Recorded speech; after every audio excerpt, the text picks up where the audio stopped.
Work earlier between 56 and 50. Looks like 2 lanes are still out, and that'll be the case until about 4 o'clock. And back up in Hartford, leftover road work is on the 91 southbound between exits 27 and 24, and that is in the left lane. Meteorologist Jason Caterina. That's the WTIC Weather Center forecast. Well, the rest of our Tuesday afternoon, turning out cloudy, windy, and cold. That high 25. Going to feel like it's well down in the teens at best, with the west winds cranking along at 15 to 25 miles an hour all day. Breezy tonight, otherwise partly cloudy, quite cold. The low dropping down to 12 degrees, still with the strong west-northwest winds at 10 to 20 miles an hour as well, making it feel like it's in the single digits either side of zero. Then as we head through Wednesday, breezy, cold with sun giving way to clouds, the high of 29.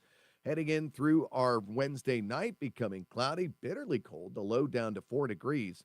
Thursday, cloudy and cold, the high of 30 for us. Then heading into Friday, decreasing clouds, breezy and cold, the high of 30. Going to feel like it's in the teens and 20s with the northwest winds at 12 to 25 miles an hour sustained throughout the day. Partly sunny, less windy, not as cold Saturday with the high of 35. I'm meteorologist Jason Caterina in the WTIC Weather Center. All right, markets continue to trend downward on Wall Street today. The Dow off 130 points. NASDAQ's down 49. S&P is down a fraction. For these stories and more, go to WTIC.com. It's 3:06. I'm John Silva, WTIC 1080 News. Hey, it's Tom Shattuck. So I've been talking to you about Awaken 180 weight loss for a couple of years now. You've heard about my success, and many of you embarked on your own Awaken 180 journey, including my friend Phil, who decided it was time for him to finally lose the weight. As I got older, I really finally figured out that I needed to drop some weight. First, I had a phone call, really nice young lady named Gina. So when I arrived, she was there to greet me. And then she took me over to the scale, which also measured body mass index. We talked about the program. She asked me a lot of questions about my lifestyle, what a typical day looks like. Okay, so it's been a week now, Phil. You popped in yesterday for your weekly visit, and how did it go? So when I got weighed in, I had lost 11.8 pounds, and I was just thrilled. Like, oh my gosh, this is tremendous. 11.8 pounds. Wow. We'll talk to you next week again, Phil. You can begin your weight loss journey as well. 844-346-1800 or get them online at awaken180weightloss.com. In a divorce, it's important to have a partner. All right, open in 30. Julius, a partner at Cordell & Cordell, a domestic litigation and family law firm. We champion your rights as an individual and your role as a parent, taking an aggressive approach in court while leveling the legal playing field in domestic matters. That's what a champion does. That's what Cordell & Cordell can do for you. Visit us at CordellCordell.com. Schedule an appointment with one of Cordell & Cordell's Hartford area attorneys. Phyllis McCutcheon, licensed in Connecticut. Online at CordellCordell.com.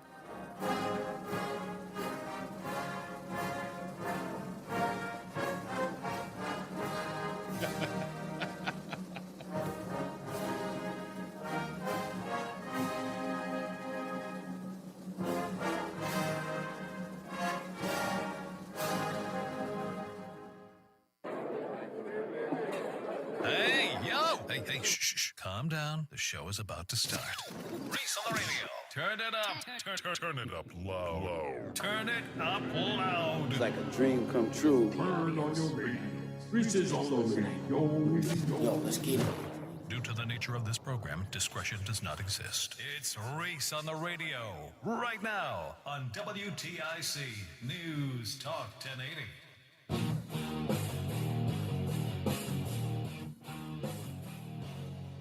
Yeah! You can always bring that back. What's going on, all you scallywags out there? I missed that intro song. It's Reese on the radio on NewsTalk 1080 WTIC on this Tuesday after the holiday. Scallywags are in the house automatically in the chat room. Don't worry, we got it popping today. Now, look, I want to say this, too. Of course, the scallywags across the fruited plain. If you are not local to Connecticut, this story, I don't think it'll bore you because you don't have any real interest in the story. But I think it's an important story because it illustrates what's the biggest problem in the state of media. So you'll be able to relate to the story even though you don't know who the players are. So nutmeggers specifically we've got a little bit of a scandal over at Pura going on. And forget about the rates. That in and of itself is a scandal, but there's a big scandal going on with our elected officials and Marissa Gillette.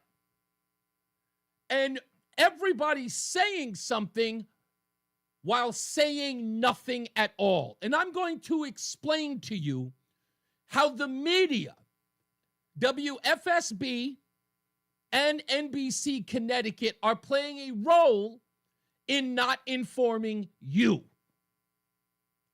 And it is so blatant. They spend 2.5 minutes talking about everything but the scandal. And I'm going to show you, I'm going to illustrate that with audio and video sound bites. If you'd like to watch them, log on to reeseontheradio.com right now. That's reeseontheradio.com, REESE on the radio.com. But you're going to be able to hear it. And you have to ask yourself, why wouldn't they focus on the most important thing? And that is the scandal. So I want to give you a little bit of background here on the thing that has always annoyed me about the news media. And I used to say to myself, gosh, maybe they're just horrible journalists. I gave them the benefit of the doubt. Maybe they just suck at their job. But then as I got older and I stopped drinking, I became more cynical. And I started to realize, something else is going on. Sometimes it's laziness, but something else is going on. And I want to hearken you back to an old story. You might even want to look this story up. I call it the samurai sword story. And it was a story about a 16 to 18-year-old teenager who got into an argument with his stepdad. Mom was at work or out of the house, I think maybe grocery shopping even. And the son and the stepfather were in the house and they got into a fight. Well, when the police and the media showed up, the stepfather was dead. And he had been run through, as they used to say, with the samurai sword. And the teenager was arrested for killing him. And as the story progressed, as you listen to the reporter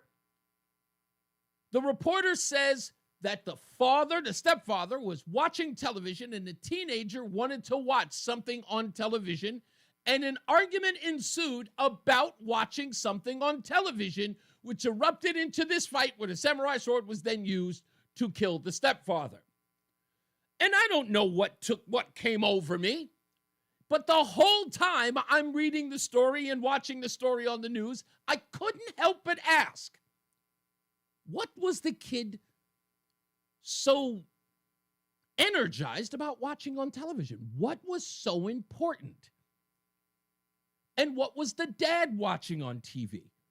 What was the conflict about?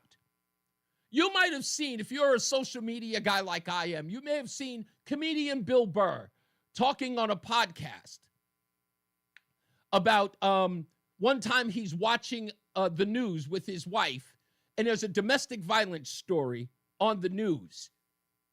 And as the story goes on, Bill Burr says to himself, it's about a husband who obviously beat his wife. And Bill Burr in his head goes, because he's just of that, he goes, I wonder what she said that caused him to hit her. Just joking around in his way, just to tick his wife off. And his wife was telling him how horrible he was that he had said that. Oh, you're a horrible person. You would even think that. It doesn't matter what she said. It's wrong. Everybody knows that. But we're inquisitive people. We're nosy. Some people are just nosy. You can't just give that story and not give a little bit of context, a little bit of background, not that because we need a justification for his actions. We're trying to understand the psyche of someone. It's just who we are. Well, anyway, he goes on to tell the story that his wife is chastising him, and then her mother shows up at the house and the story comes on again. And then her mother asked the same exact question. And what he was illustrating in this sort of story is we're all a bit inquisitive. So when I hear this story about Pura and a text message, I can't help but notice that the news media failed to ask the one important question to the story. Let me break it down for you so you can hear it for yourself. And if you can't find it, that's okay. I am going to lead you. I'm going to lead the witness in this case. Here is Susan Raff from WFSB, your political reporter. That's how she's introduced on WFSB. Susan Raff. Chairman Marissa Gillette certainly has faced a lot of controversy. Her nomination is coming up next week, and now these text messages. But the real question is, a lot of people are asking, is there something really there, or is this more distraction? The future of Pura's leadership is uncertain. Marissa Gillette is fighting to keep her job as chairman. The latest controversy involves text messages between Gillette and Representative Jonathan Steinberg, who chairs the legislature's Energy Committee. Steinberg, however, says there's nothing here. It continues the smear campaign against her, and it distracts from what really ought to matter to people when deciding who would be a good commissioner on Pura. Text messages were made public after a Hartford Courant reporter sent a FOIA request.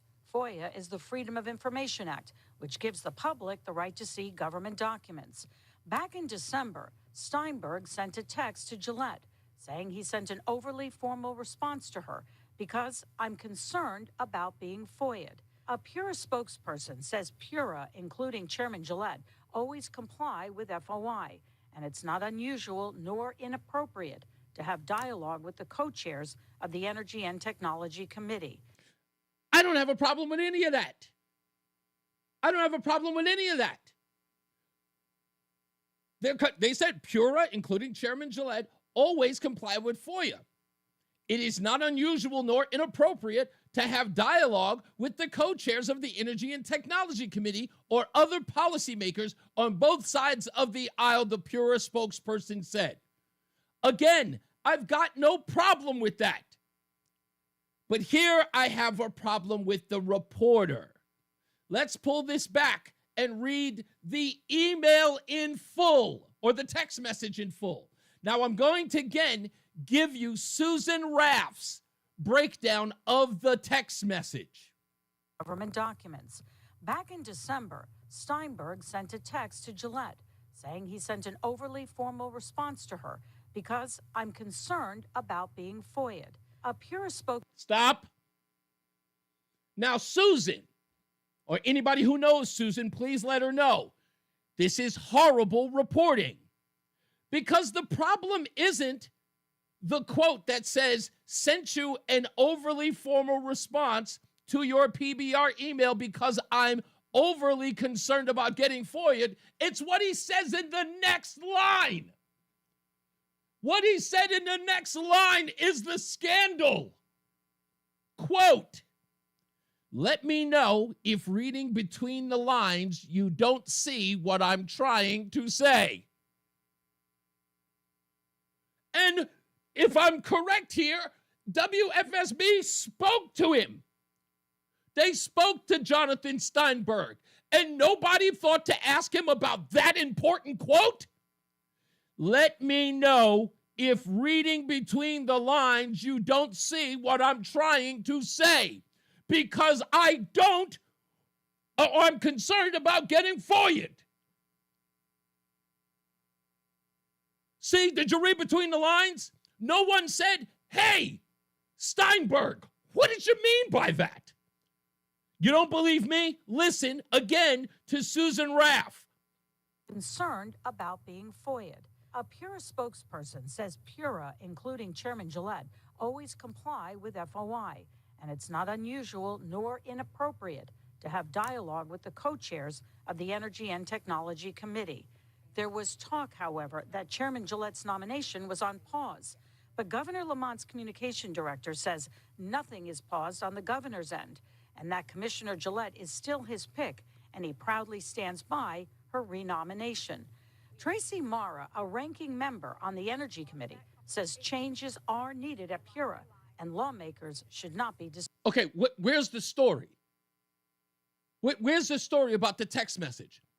The reason why we're doing this report We've moved on to talking about changes. We've moved on to talking about what people think about it, but no one is talking about the text message. Steinberg says it's a distraction, so I guess it is. Now let's move on to other people's opinions about Marissa Gillette. Do you think she'll make it? Do you think she should be in charge? Do you think that she's going to be reconfirmed?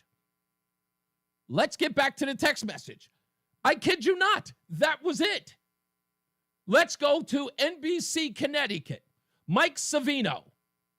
Mike Savino over there did another report on it. Let's see if he focuses on the text message at all. Public Utilities Regulatory Authority continues to face questions about her approach, but this time it's from Democrats. NBC Connecticut political reporter Mike Savino joining us live from the Capitol. Mike, what is the issue at hand here? Well, we've obtained some messages that some say reignite questions about whether or not she can be impartial, and that's putting a wrench in the gears in her nomination process. I think that executive nominations need to consider Chair Gillette's track record and capabilities. A push by the heads of the Energy and Technology Committee to get Marissa Gillette a second term as head of the Public Utilities Regulatory Authority. But now she's facing questions about communications with those lawmakers. As the light of day is being shined on this issue and there's some transparency in this process, there is concern about the impartiality. The concerns are about these messages, first reported by the Hartford Courant and obtained by NBC Connecticut thanks to open records laws. They reference a draft Gillette sent to Representative Jonathan Steinberg just days before he and Senator Norm Needleman wrote a scathing opinion piece about Eversource and Avangrid. My opinion is that this is a massive distraction and part of their orchestrated campaign to make sure that she doesn't get reconfirmed. NBC, are you going to tell anybody what was in the text message? Are you going to inform anybody on exactly what the concern was? No, there isn't any. No one seems to understand why this is a scandal. It seems like they're completely, and again, here's the worst part. Needleman and Steinberg gave interviews to these outlets. You see them, you hear them right there. They're talking to them via Skype or Zoom, wherever the apparatus is that they're using. They're clearly having a conversation with them. Did none of you think to ask, hey, Jonathan, what did you mean by reading between the lines? You were concerned about FOIA, and you were clearly writing in the text that you wrote a secret message that she was supposed to read between the lines to get because you were concerned about a FOIA request.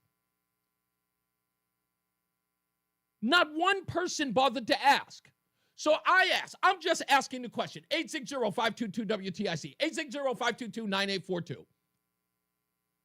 Is the news media complicit? Is the news media, are they too stupid to actually go after literally, the red meat is right there. It's right in your face. The man openly said, if anything, he implicated himself. I was hoping you read between the lines because I'm concerned about being FOIA'd. That is the scandal. You don't need any of the other filler, any of the other buffers. Your story is in front of you. I'm starting to wonder whether or not any of these people went to journalism school or they're just protecting the Democrats. Maybe, I know everybody's going to tell me it's the obvious. I know everybody is, but there's just something to be said about this nonsense. Oh, everybody's making it. It's a conspiracy. People are, they're being distracted. I don't see any distraction. If I read that, I go, well, can we see that letter? Whatever message you sent, what did you mean? That, all you have to ask, I don't even care about the other stuff. All you have to do is say, what did you mean by reading between the lines? But not one. I'm not seeing it anywhere. Someone's going to have to explain it to me. Someone's got to explain it to me. I'll play it again just for you, just for the cheap seats. Here's again, Susan Raff, your political reporter from WFSB. Saying he sent an overly formal response to her. because I'm concerned about being FOIA'd. Yeah, I'm concerned. I'm concerned about being FOIA'd. None of the other stuff. Let's read it again. For those of you just joining us, let me know if reading between the lines, you don't see what I'm trying to say.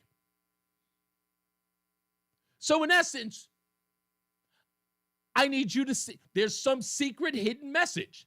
There's something you need to understand in the middle of this. Let me know if you understood. Wink, wink, nod, nod.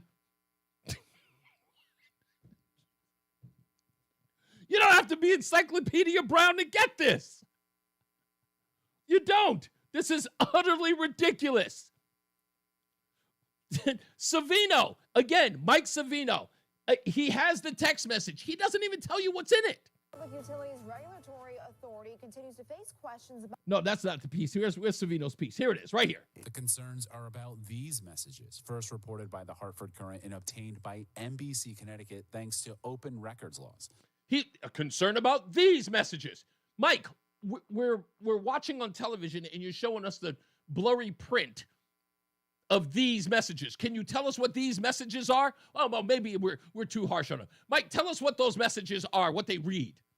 They reference a draft Gillette sent to Representative Jonathan Steinberg just days before he and Senator Norm Needleman wrote a scathing opinion piece about Eversource and Avangrid.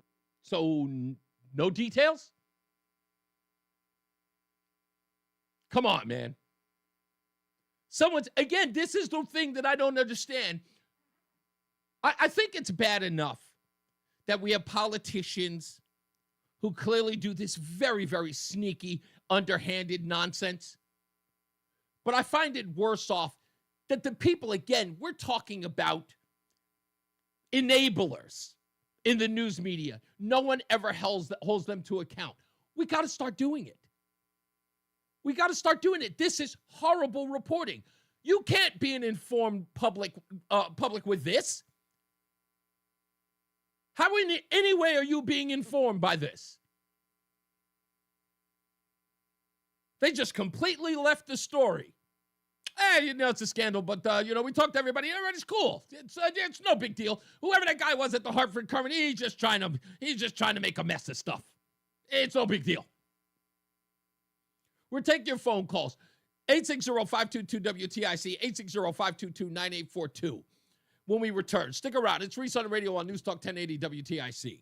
Ben, this is Dale from... You're clear. Thank you, sir. The one there you go.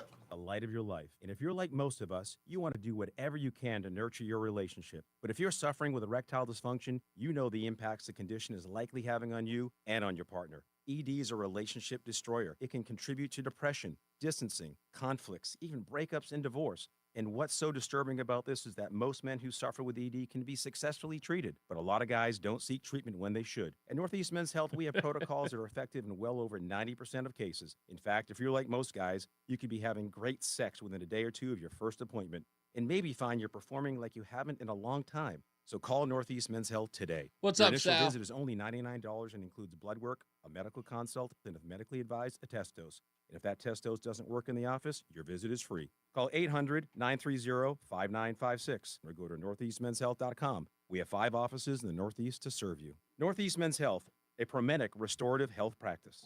You ever try fixing your car and realize you're missing that one part? Yeah, been there. That's why eBay's my go-to. They've got millions of parts, guaranteed to fit. I'm talking brake pads for when yours have seen 1 too many miles of stop and go. Oil filters, because you don't mess around with your engine care. Even got this cold air intake on my watch list. I might just go for it. To keep the ride cool and your DIY streak hot. Find all the parts you need at prices you'll love. Guaranteed to fit every time. eBay. Things people love. Eligible items only. Exclusions apply. Millions of Americans take medicine like Ozempic and Zepbound. Many of them are overpaying by thousands of dollars a year. These GLP-1 medications for diabetes, weight loss, and more may not always be covered by your insurance, but GoodRx can help. GoodRx helps you save every month on prescriptions at over 70,000 pharmacies nationwide. Best of all, it's free to use. Check GoodRx to save on GLP-1s. Just go to goodrx.com/GLP. That's goodrx.com/GLP. GoodRx is not insurance, but can be used instead of insurance, including Medicare and other federal and state-funded programs. Ever feel like there aren't enough hours in the day? If you get busy or miss your favorite show, don't worry. With Rewind, available exclusively on the free Odyssey app, you can stream your favorite shows on demand. You know your day is better with us. Get the news that matters to you from the local voices you trust. No matter what you're up to, give it a try.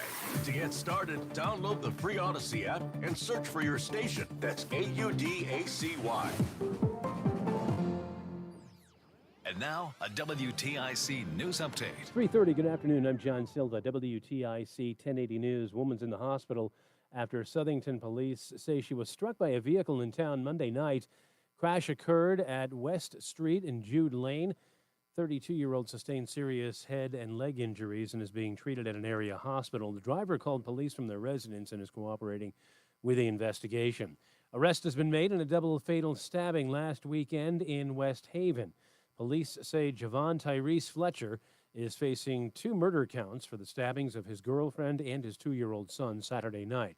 State police investigating a fatal crash this morning in Willie. Bro, I have that same T-shirt. 5-year-old Jeffrey Bennis of Windsor Locks. What's that? Died when I have that same T-shirt. Dr. Pepper? Yeah. On Route 30. We got him last time we went down there. We all wore him out to a baseball game. Governor Lamont proposing an increase in the property tax credit in Connecticut. He's also proposing expansion of eligibility. The proposal would increase the credit to $350 and benefit a majority of those earning an adjusted gross income of $100,000 or less. Top Russian and American officials met in Saudi Arabia today. They began talks on improving ties a local and news negotiating story an end involving to the war Pura. in Ukraine. P-U-R-A. U.S. investigators are working with their Canadian counterparts to determine why a Delta jetliner crashed and flipped over during landing at the airport in Toronto on Monday. All on board survived. 21 were injured. 2 remain in the hospital. WTIC News Time 3:31. Here is meteorologist Jason Catarino with the forecast. For the rest of this afternoon, it'll turn out cloudy, windy, and cold. That high 25 going to feel like it's down in the teens at best with the winds. Then still breezy tonight, otherwise partly cloudy and bitter cold with the low down to 12 degrees. Breezy on Wednesday, otherwise cold with sunshine giving way to clouds, the high of 29. For Wednesday night, becoming partly cloudy, bitterly cold, the low down to 4 above. Then cloudy and cold for Thursday with the high of 30. I'm meteorologist Jason Catarina in the WTIC Weather Center. 26 right now in Hartford. For these stories and more, go to WTIC.com. I'm John Silva, WTIC 1080 News. Hi, I'm Liam McNeely, now playing for a championship team. One shot can change the game and build momentum. You work hard to excel at what you can do best. You turn challenges into success. Teamwork and preparation are the bricks that build a strong, winning foundation. With Brown, Panderis, and Scott, you hire a team of lawyers that listen and successfully address all your legal needs. At BPS Lawyers, you get more than a lawyer.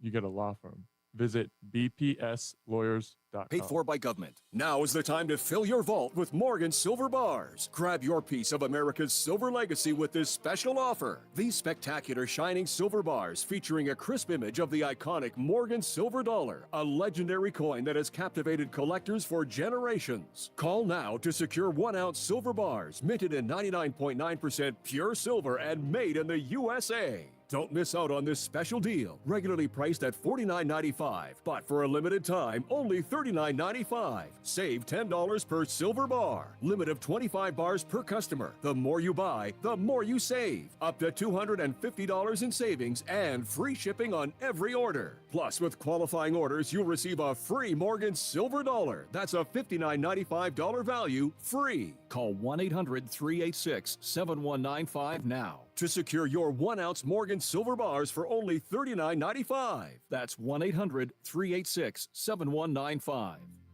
Taxes was not knowing your full financial picture. Now Taxes is getting and maximizing your refund all in one place. Credit Karma, where a TurboTax expert can do your taxes for you. They'll get you the most money back, guaranteed. Then you can do more with all that money, all in Credit Karma. Now this is Taxes. Intuit Credit Karma with TurboTax. Get started today.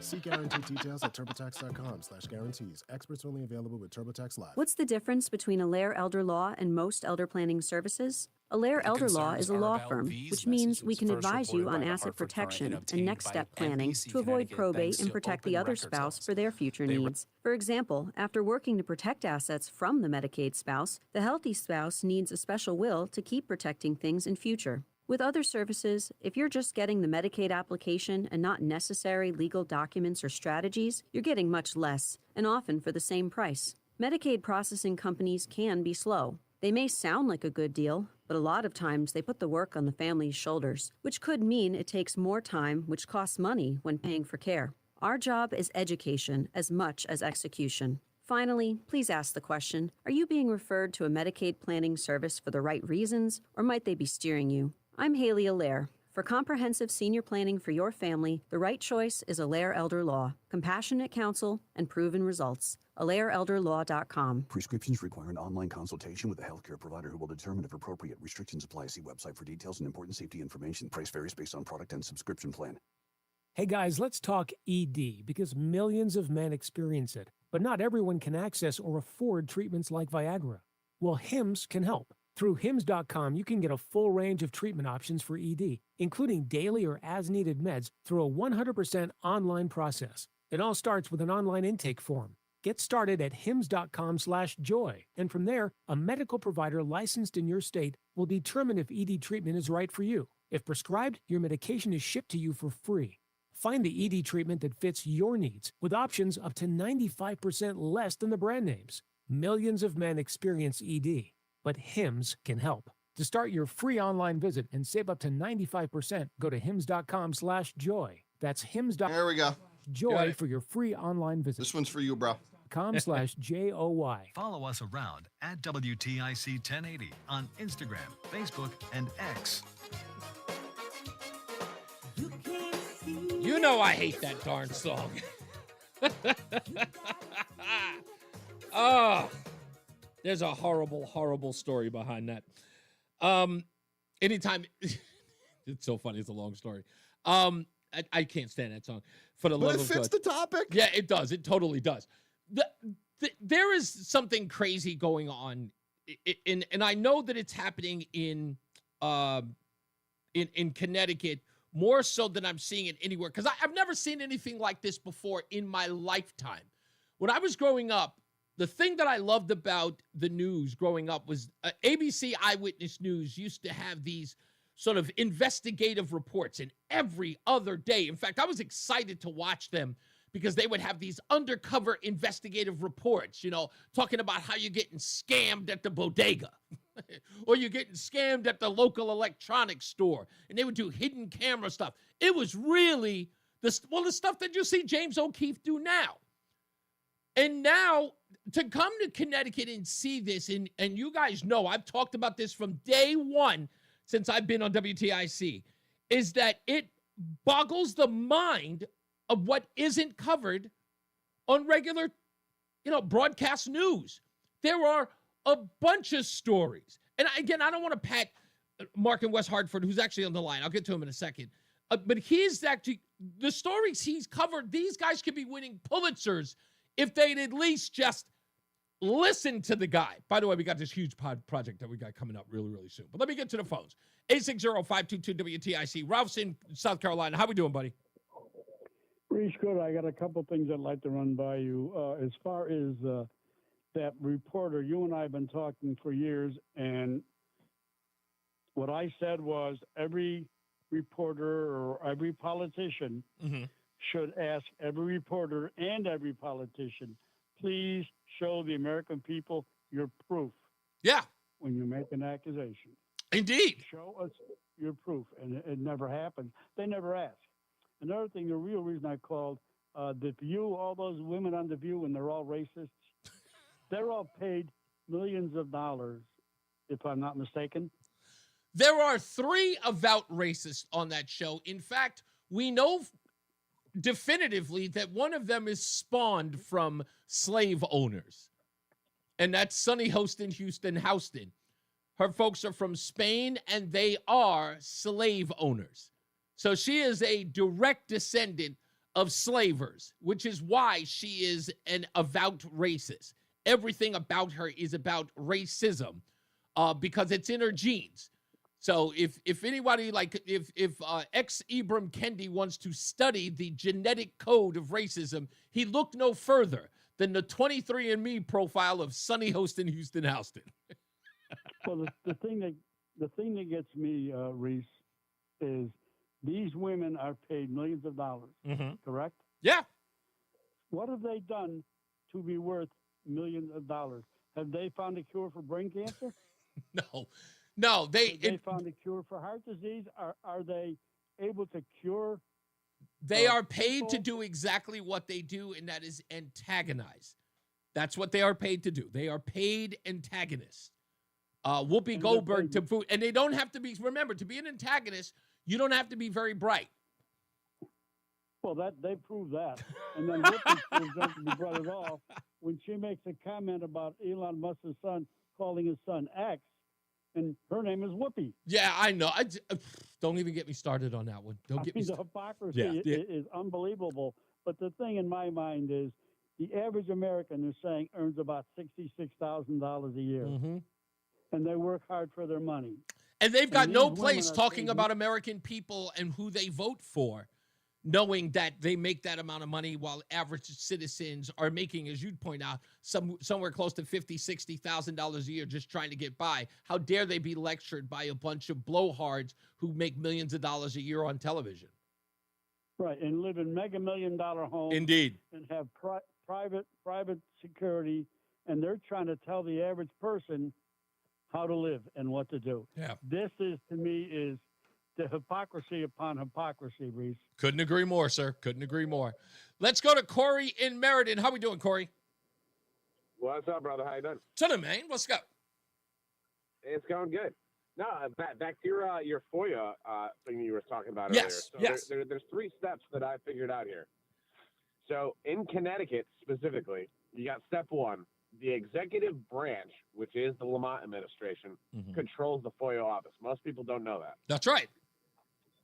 Step number 2, Connecticut News, whether it's 12, FB, TNH, they're all funded through your state tax dollars. Most people don't know that. Now, is it half funding? Is it part funding? Is do they all get a stipend, for lack of a better word? Do they just get, are they like NPR? Let's go with part, so that way we're not misquoting as to how the dollars are funded. and then you have step number 3, that if it hurts the current administration, which I'm sure you've been listening to the radio and politics in Connecticut, going back to even Malloy. Yep. The FOIA office, depending on what is being looked at, can be weaponized, being that it is an executive branch function. How could I stipulate this? It was weaponized against me back in 2012. Okay. I'm sure everybody knew about an incident that happened here in Connecticut that cost me $350,000 in attorney's fees, and yet the very little things that FOIA office controlled has never been released to the public.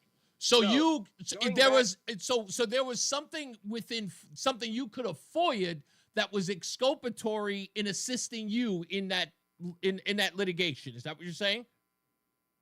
Yes, and that the executive branch controls the FOIA office because they are anybody in that office is produced as a quote bureaucrat by that executive function. It can be hidden from the public.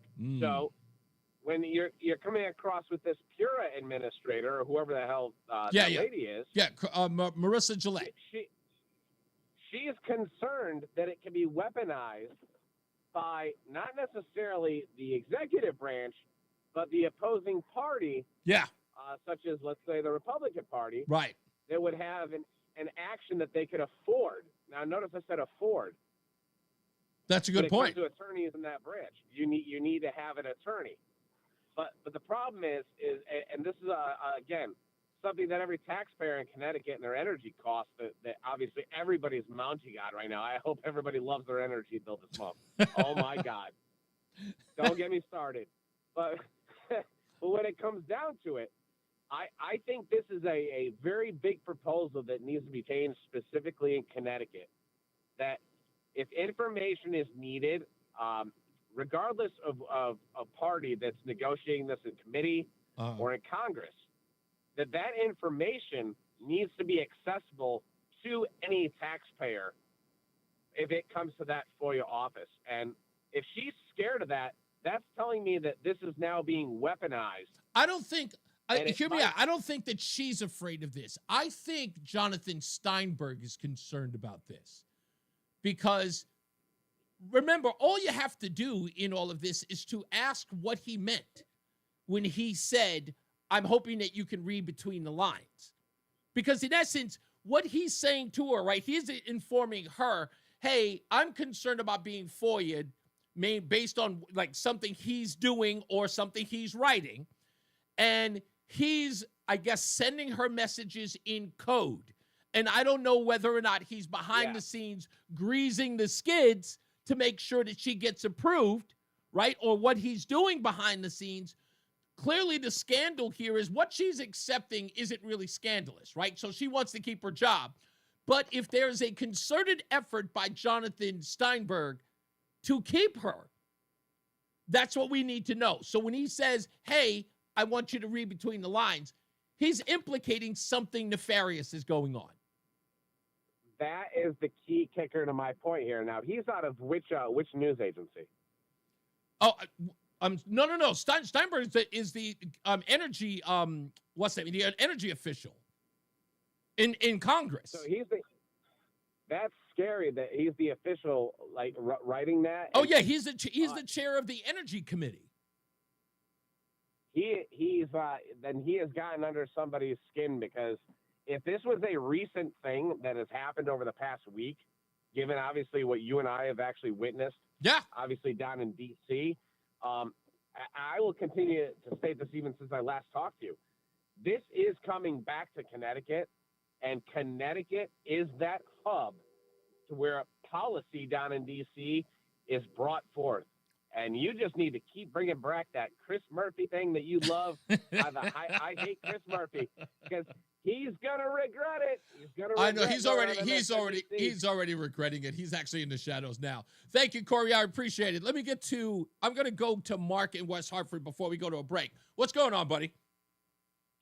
So I don't think most people know how media works in Connecticut. Okay. So obviously, I've had some of my content covered more than a few times on TV. Well, for every one that was covered, I probably got about another 7 or 8 that they wouldn't touch. Right. Because you probably have double the amount that they wouldn't touch versus the stuff they do. Well, what always happens is the reporters will tell me, hey, this is good stuff. Thanks for the documents, the images, whatever. Right. Let me run it by my bosses. Now, I just sent you a picture and I reposted it. People follow me, but maybe people don't. Go on Twitter, Mark from West Hartford. And I just posted another pic, and this is how it goes. You're going to see Ned Lamont, and you're going to see somebody you don't recognize standing next to him with some of the on-air staff from WTNH. Mm-hmm. This is the general manager, Rich Graziano, who's standing with Ned Lamont at the governor's mansion for a Christmas party. These people are listen, this isn't just an acquaintance. These people hobnob with each other. Right. They give each other tips on what they should invest in. They are deeply rooted with each other. And Susan Rath, who you were featuring on this story, her mentor is at the far end of Ned Lamont, which is Dennis House. Really? And Dennis, unfortunately, WTIC will have him on periodically. He won't off. Take my calls. He doesn't take your calls? Oh, of course not. Come on, because I'll call him out. Because guess who was the MC at Daniel Malloy's inauguration? Well, that I know. Dennis House. Who sat at the Woodstock Battle of the Band contest as one of the judges next to Lamont? Dennis House. These people aren't possibly going to mother F the politicians in the fashion they should when they're hobnobbing with them. Access is one thing. Reese, access all day long, I understand. Right. You need a respectful manner to have access. But when you're beyond the access and now you're delving into the friendship, then you get reporters like Susan Rath. She knew that was a rigged report all day long. Was it her boss? Was it the general manager? Who knows? But they have marching orders. Oh, no, And I getting agree back with you. I believe, listen to me, I've set this up because I knew the response was going to be immediate. The bottom line is that you don't spend 2 minutes and 35 seconds on a story. This is a huge story because first of all, news stories are done in 70-second clips. You do 2 minutes and 33 seconds. That's a lot of time to dedicate to it. So you're either trying to push it under the table or give the appearance that you're featuring it. But the fact that you only begin the first minute of the story talking about the text message and then make it about anything and everything else other than the red meat, and that is, what did he mean by read between the lines? And you don't even bother to ask him, and he is a part of your piece? That tells me something else. There's a big payoff when you play the game in Connecticut. You found out with Max Reese during all of COVID, because he used to be an on-air personality. Christine Stewart, who I have no idea why she's Connecticut's darling from, what was her, News Junkie? She's working. She's no longer with News Junkie, which she started.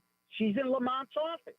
Wow. And I listened to those press conferences with her softball questions. Hold on for me real quick. Mark, wait for me real quick. I got to go to a break. You know, this is the same time I got to go break. I'm going to catch you on the other end, and we'll get to some other calls. But stand by real quick. Let's take a break. I want to get into a little deeper than this because there's something that you just brought up that really, really resonated with me, and we'll talk about that in a quick second. All right, stick around. We'll be back. More news, more views, your phone calls. We're talking about the Purist scandal with the FOIA request and the text messages. If you got something to add, give us a call, 860-522-WTIC. The phone lines are busy. Keep trying. We'll let you in. We'll talk about this further. We're going to delve on this for another hour. All right, stick around. It's Reese on the radio on News Talk 1080 WTIC. Your legend. You're clear. Thanks, sir. I'll be right back. I got to run I'll be back in 4 minutes. All right. Sail on the all-new ship from Disney Cruise Line sailing November 2025. Embrace the tales of your favorite Disney, Pixar, and Marvel heroes and villains as you write your own incredible vacation story. Winning is easy. Just download the free Odyssey app. Log in and listen to this station or any participating station. Listen each day for a minimum of 1 hour for your daily entry in this national contest. Your legend begins where the magic meets the sea on the Disney Destiny. On WTIC News Talk 1080. Are you tired of high cable TV rates? Sign up for Dish today and get a $500 bonus offer while supplies last. Plus, lock in your price for 2 years guaranteed. Call All American Dish, your Dish authorized retailer now. 800-296-1251. 800-296-1251. That's 800-296-1251. Offers require credit qualification, 24-month commitment, early termination fee, and e-auto pay. Restrictions apply. Call for details. Oh no, stomach issues again? Stomach issues? Who are you? Your pancreas. I could be the real reason for your diarrhea, gas, bloating, stomach pain, or loose oily stools. I thought it was my stomach. People often do, but any of these symptoms could mean having a condition called exocrine pancreatic insufficiency, or EPI. With EPI, the pancreas doesn't release enough enzymes to break down food, but EPI is manageable. Use the symptom checker on identifyepi.com and speak with your doctor. That's identifyepi.com. Sponsored by AbbVie. Hey, it's Tom Shattuck. So I've been talking to you about Awaken 180 weight loss for a couple of years now. You've heard about my success, and many of you embarked on your own Awaken 180 journey, including my friend Phil, who decided it was time for him to finally lose the weight. As I got older, I really finally figured out that I needed to drop some weight. First, I had a phone call, really nice young lady named Gina. So when I arrived, she was there to greet me. And then she took me over to the scale, which also measured body mass index. We talked about the program. She asked me a lot of questions about my lifestyle, what a typical day looks like. Okay, so it's been a week now, Phil. You popped in yesterday for your weekly visit, and how did it go? So when I got weighed in, I had lost 11.8 pounds, and I was just thrilled. Like, oh my gosh, this is tremendous. 11.8 pounds. Wow. We'll talk to you next week again, Phil. You can begin your weight loss journey as well. 844-346-1800 or get them online at awaken180weightloss.com. A new president is sworn in.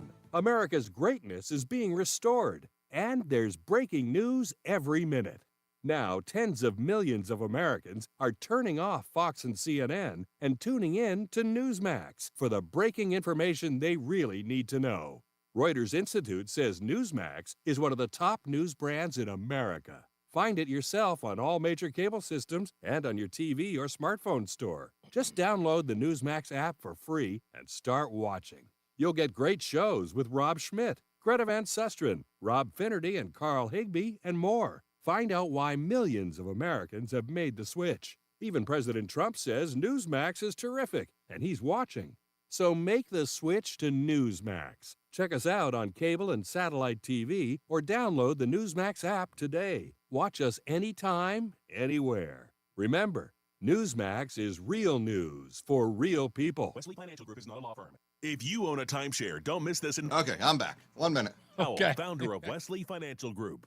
If you receive an unsolicited phone call or mail piece to discuss selling, renting, or especially canceling your timeshare, don't fall for it. If you really want out of your timeshare, hang the phone up immediately or throw that mail piece in the trash and contact your timeshare resort or Wesley Financial Group for assistance with your timeshare. As the only Inc. 500 timeshare cancellation company, our knowledge, experience, and results has made Wesley a trusted resource for over 40,000 families we've helped get out of their timeshare. Give us a call, and I'll send you our timeshare exit information kit free with the straight facts about your timeshare and all of your options for cancellation. Call for your free info kit, 800-329-2121, 800-329-2121, 800-329-2121.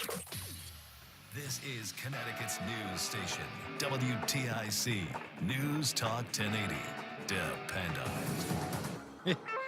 Hey, I'm gonna get back with Mark in West Hartford here. I've only got about a minute to get to it. Mark, let me ask you this, based upon what you just said, and with all of that and all of the usual. I think somebody in the chat room used the term incestuous relationship between media and politicians in Connecticut.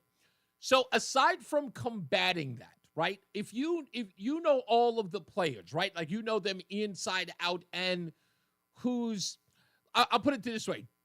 Do you know the good from the bad when it comes to either the politicians or the media? Not anymore. Not anymore. I'm going to give you two quick ones. I just sent you another one. I saw. Did you know Dewey McDowell? Do you know her? No. So at one point, she was as popular as Dennis House as the lead political reporter. Well, who got two $250,000 contracts to communicate during COVID by Ned Lamont's office? Dewey McDowell, because she has her own communications firm now. It is beyond. I mean, is there another word for incestuous? But listen, I lost my friendship, and I thought we were doing good. In fact, he used to use a lot of my content on his site with George Colley because of the Enfield. Okay, do you remember? So it's not, you're gonna get in the weeds. You're gonna get in the weeds, and I gotta go to the traffic center. No. Okay, let me give you 10 seconds. Yeah. It was when Todd Feinberg was featuring the assessor, and then the Cromwell story with the two sisters, right? Who said, right? I remember when it blew up. Yeah, George wouldn't cover either one because his family does business in both towns. It ruined our relationship. Yeah. He goes, I can't help you with that. I can't cover it. So I am telling you, it is so dirty in Connecticut. I don't know if it's like that in the rest of the country. I don't trust anybody. Let me go to I got it. I hear you, Mark. Thank you. I got to get to the BPS Traffic Center with Mark Christopher. How we doing, Mark? Happy Tuesday to you, buddy. Well, same to you, Reese, and I'm doing really well. I hope you are too. And one of the finest You're clear. reporters in Connecticut, Mark from West Hartford. He's a regular on the big show here. Hey, if you're heading into downtown Hartford, southbound 91, look for delays 36 down to 32A and B in Hartford. If you're on the northbound side of 91, looking good. Cromwell through downtown up into Windsor. Westbound 84 slowing, approaching the Bulkley Bridge out to exit 46th Avenue. 84 eastbound slowing about a half mile before 46th Avenue into the downtown tunnel. 291 through 84 okay. 2 eastbound moving well. Glastonbury to Marlboro. Heading toward Middletown You're okay 90 in the Aragoni Bridge. 91 southbound in Meriden, a little tight as you move between 18 and 17, heading down toward the Wilbur Cross Parkway. 84 westbound in Waterbury, slowing by 25. Heading toward New Haven, there's a crash reported down by the West Rock Tunnel. Southbound on the Parkway, you've got delays back to exit 60 behind that. 95 southbound New Haven, slowing 46 down to 44 in New Haven. Traffic and weather together on the 8th WTIC News Talk 1080. WTIC weather. For the rest of this afternoon, it'll turn out cloudy, windy, and cold. That high 25 going to feel like it's down in the teens at best with the winds. Then still breezy tonight, otherwise partly cloudy and bitter cold with a low down to 12 degrees. Breezy on Wednesday, otherwise cold with sunshine giving way to clouds, the high of 29. For Wednesday night, becoming partly cloudy, bitterly cold, the low down to 4 above. Then cloudy and cold for Thursday with the high of 30. I'm meteorologist Jason Caterina in the WTIC Weather Center. WTIC is celebrating 100 years on the air and 100 years of serving Connecticut. This is WTIC and WTIC FM HD2 Hartford, an Odyssey station. 4 o'clock in the afternoon. I'm John Silva, WTIC 1080 News. There has been a development in the health of Pope Francis. A chest CT scan, and that showed the onset of pneumonia in both lungs. Now, the Pope, as we know, has had a respiratory tract infection for which he's been receiving, the Vatican said, antibiotic cortisone treatment. He's been in the hospital for a week with what was originally diagnosed as bronchitis. An arrest has been made in the double fatal stabbing of a woman and a 2-year-old boy last weekend. Police are charging 28-year-old Javon Tyrese Fletcher. They say witnesses told them of yelling and screaming from a Malloy Road apartment Saturday night. Investigators say Fletcher jumped from a window of that apartment, taken to the hospital, and was then arraigned on 2 counts of murder with special circumstances and other charges. A bond was set at $3 million. State police say they are stepping up the reporting of crime statistics. They'll be released quarterly as opposed to annually. Here's the Public Safety Commissioner, Ronnell Higgins. We want to give feedback to police departments sooner about what's happening and where it's happening. So there's nothing new, but however, we're just trying to get this information to them quicker so that they can be more informed and they can help inform their citizens as well. Higgins says crime is dropping in Connecticut. Major crimes down 14% for the first 3 quarters of 2024 compared to the year prior. Murder was down 42% for the same span. Auto theft down 20%, one of the few crimes on the rise, he says. Animal cruelty. Woman's in the hospital after police say she was struck by a vehicle Monday night. Around 9:30, officers responded to the scene at West Street and Jude Lane. 32-year-old victim was walking south in the southbound lane on West Street when she was struck. She's in serious condition at an area hospital with what police describe as injuries to the head and lower extremities. The driver continued to their residence and contacted police and is cooperating with that investigation, which is ongoing.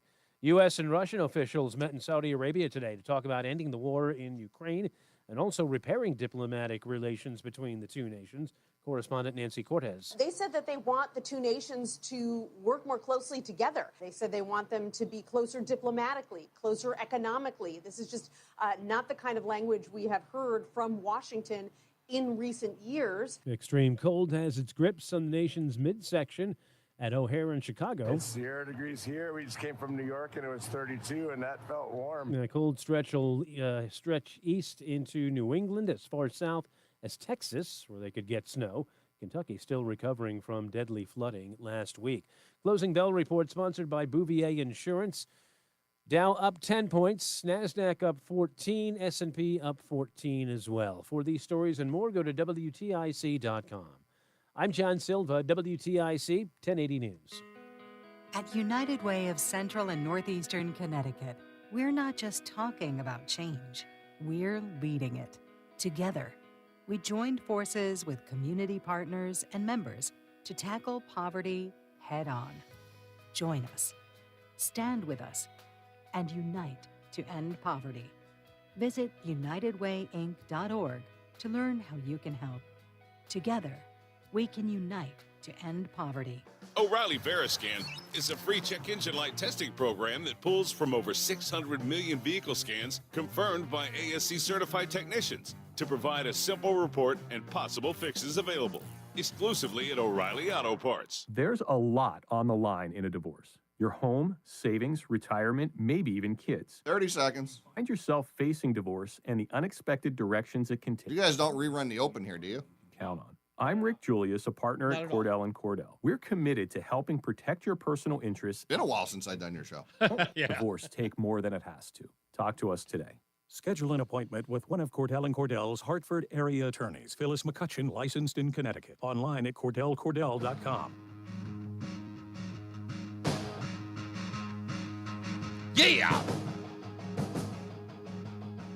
By the way, I've never told anybody this, but I am a huge Beastie Boys fan. I'm like really, really big on the Beastie Boys. I love them. I don't know even know why. It's just like all of their music was always like weird and over the top, but I'm a big fan of theirs. You know what time it is, folks? Yes,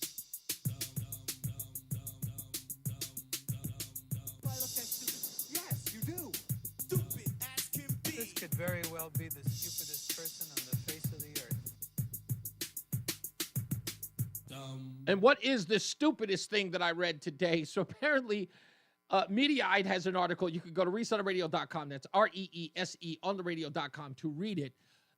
Apparently, MSNBC is running out of stuff to say about MAGA and Americans or people who voted for Donald Trump. Now they are trying to suggest that Americans are not supporting America. Seriously, it's interesting to see this, that MAGA Republicans or MAGA folks who voted for Donald Trump are now Putin apologists. So they are pro-Putin and MAGA at the same time. And I've never seen anybody more desperate. But if you want to read the article and watch the video of it, go to reeseontheradio.com. That's REESE on the radio.com. When we come back, I'm going to talk a little bit more about this going on in this article. Again, this is not something I take lightly because it's a local story. I really do believe that something is corrupt going on here. Mark and West Hartford only sort of adds some weight to it because you can't really be, and this is what, there's a movie. Joey, I don't know if are you a big movie buff? Like, do you watch like a lot of dramatic features or anything like that? Yeah, on and off. On and on. Do you remember a film with Sylvester Stallone called Copland? No. Okay, so you probably have never seen it. And there's a little interesting. So what it is like Copland was this movie about a bunch of New York City detectives who moved to a place, I think, in Staten Island. And there's this one cop played by Sylvester Stallone where this guy is straight down the line. He calls balls and strikes. He's a good cop. But what he starts to realize is there is a corruption going on around these former and current cops who live in his little town. And everything that they do is underhanded because, of course, they're above the law. Nothing can be challenged in this little town. Now, I'm probably giving a very gross sort of dissertation of what the movie's like, but I kind of feel like that's what's happening here. Now, I know I'm running up against it in the sense of, Reese, if you want to rattle that cage, imagine what could happen. I don't know if you know me well enough. Bring that heat. I really, really want that smoke because I do think that something is going on here. And again, this is not about them. This is about you. And I'll play the audio when we get back. Let's get to Mark Christopher in the BPS Traffic Center because I'm going to play you again. If you're just joining us, I'm going to play you this audio and you tell me if they're really concerned about telling you what's really going on in government in the state. Mark Christopher, I apologize. Back to the BPS Traffic Center. Hey, Mark. You got to reset you. Southbound 91 coming into Hartford, delays 36 down to 32A and B. You're clear. If you're heading Thank you. northbound 91, that moves real well. Cromwell through downtown up into Windsor. Westbound 84 slowing. Approaching the Bulkley Bridge to 47. Sigourney 84 eastbound. Some sluggish traffic. About a half mile before 46 Sisson Avenue into the tunnel. 291 through 84. That looks good east of the river. 2 eastbound, no issues. Glastonbury into East Hartford. If you're heading into Middletown, a little slowdown as you approach the Aragoni Bridge on 9 North. Westbound 84, a little slowdown as you move up on exit 25 in Waterbury in the westbound side of 84. Southbound Parkway, some slow traffic now. 60 in Hamden into the West Rock Tunnel. 95 southbound, some sluggish traffic from 46 down to 43 in West Haven. Traffic and weather together on the 8th WTIC News Talk 1080. WTIC weather. Breezy, partly cloudy, and quite cold tonight with a low down to 12 degrees. Then still breezy as we head through Wednesday. A cold day with sun giving way to clouds. The high 29s. Going to feel like it's in the teens much of the day with the strong west-northwest winds. A frigid night with some breaks in the clouds for Wednesday night. The low down to 4 above. Cloudy and cold on Thursday with the high of 30. Decreasing clouds on Friday. A windy day, the high back to 30, but it's going to feel like it's in the teens all day with the strong northwest winds at 15 to 25 miles an hour throughout the day. Right now, it's 25 in Danbury, 27 in Bridgeport. It's 28 in Meriden and 25 in Hartford. I'm meteorologist Jason Caterina in the WTIC Weather Center. When you've got plumbing problems, you want to get them taken care of ASAP. We get it. We're Joe the Plumber, and we promise fast, friendly, reliable service. So when your sink or toilet or pipes act up, get the plumbers who get it. Find out more at calljoetheplumber.com. Connecticut hospitals care for more than just patients. They care for our workforce, creating 245,000 jobs. They care for our economy as the largest employer in Connecticut. They care for our communities, connecting residents to health screenings, nutritious food, and stable housing. And they care for our future, making healthcare accessible, equitable, and affordable. Connecticut hospitals create real change by caring for Connecticut. Learn more at caringforct.org. Attention! Have you racked up $10,000 or more in credit card debt? Are you barely getting by making minimum payments?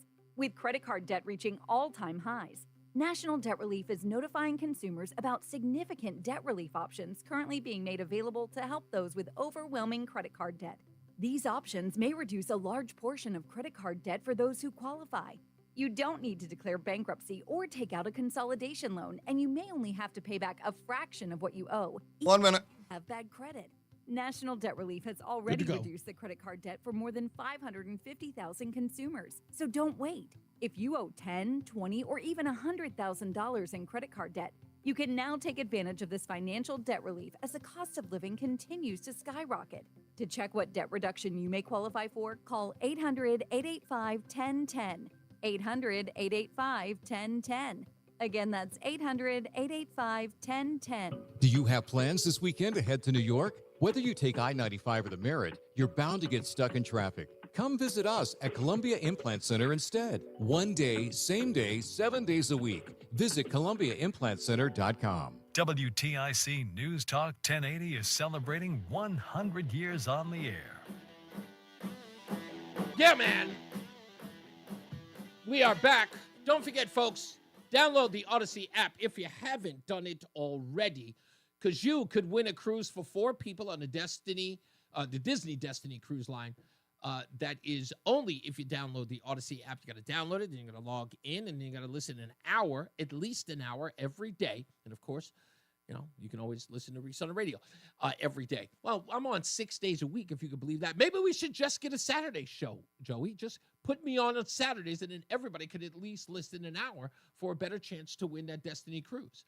Do you have a slot for me on Saturday, or is that all booked up now? I think we're all booked up. You know, things change in this business. Man, imagine if I did that and my wife found out that I took another day. She's already kicking, she's kicking my butt on the Sunday show. I was like, honey, I got to do the Sunday show. I want to go places. Can we do stuff? And I'm like, okay. I feel you both in this situation. No, you don't. I don't feel the forks getting thrown at you. No. But. See, that's the thing. And it's funny because you remember when I just called you last week and I said, hey, what's the latest that I could get? Because she wanted to go shopping. Nah, man, do you? Like said, as long as I got it by like 10 a.m. Yeah, but for her, it's like, I want to go shopping. I'm like, yeah, but I got to do the shopping. I'm like, okay, all right, fine. I took her shopping. So that's why. I still got it in record time, though. I had it in before 8 o'clock. Kudos. Yeah. You know why? Because she didn't like anything she saw. She didn't like anything she saw, which is a win for me. By the way, fashion designers, keep screwing it up. My wife hates everything you're doing. Reese is saving money. Saving money. I was like, when my wife says to me, she goes, honey, how do you think this would look good on him? And I go, on fire. She goes, okay. And once I tick her off, like once I start grumbling, you're over. She leaves. She wants to leave. When we go shopping, I do the curmudgeon thing, and found she's the done. cheat code. Oh, it's the total cheat code. And then if I have to sit somewhere, like we go, her favorite place is the Marc Jacobs, like the bag place. Mm-hmm. And the first thing I do is I make a beeline for the seating area, and I go right to someone. I go, "Where's the seating?" And she goes, "It's over there, sir." She goes, "Please, can you, whatever you can do, can you get him something to drink? If you don't give him something to drink, he's gonna grumble, and I'll only be in here for 5 minutes." That's her thing. Oh, it's amazing. Yeah, I love it, though, because you know what? They cater to me because they want her to spend money. Exactly. It's like going to the casino. Totally. They get you in the mood, and then you're like, sure. Exactly. I'm like, it's a good thing I don't drink anymore. I could get these people to get me a cocktail for crying out loud.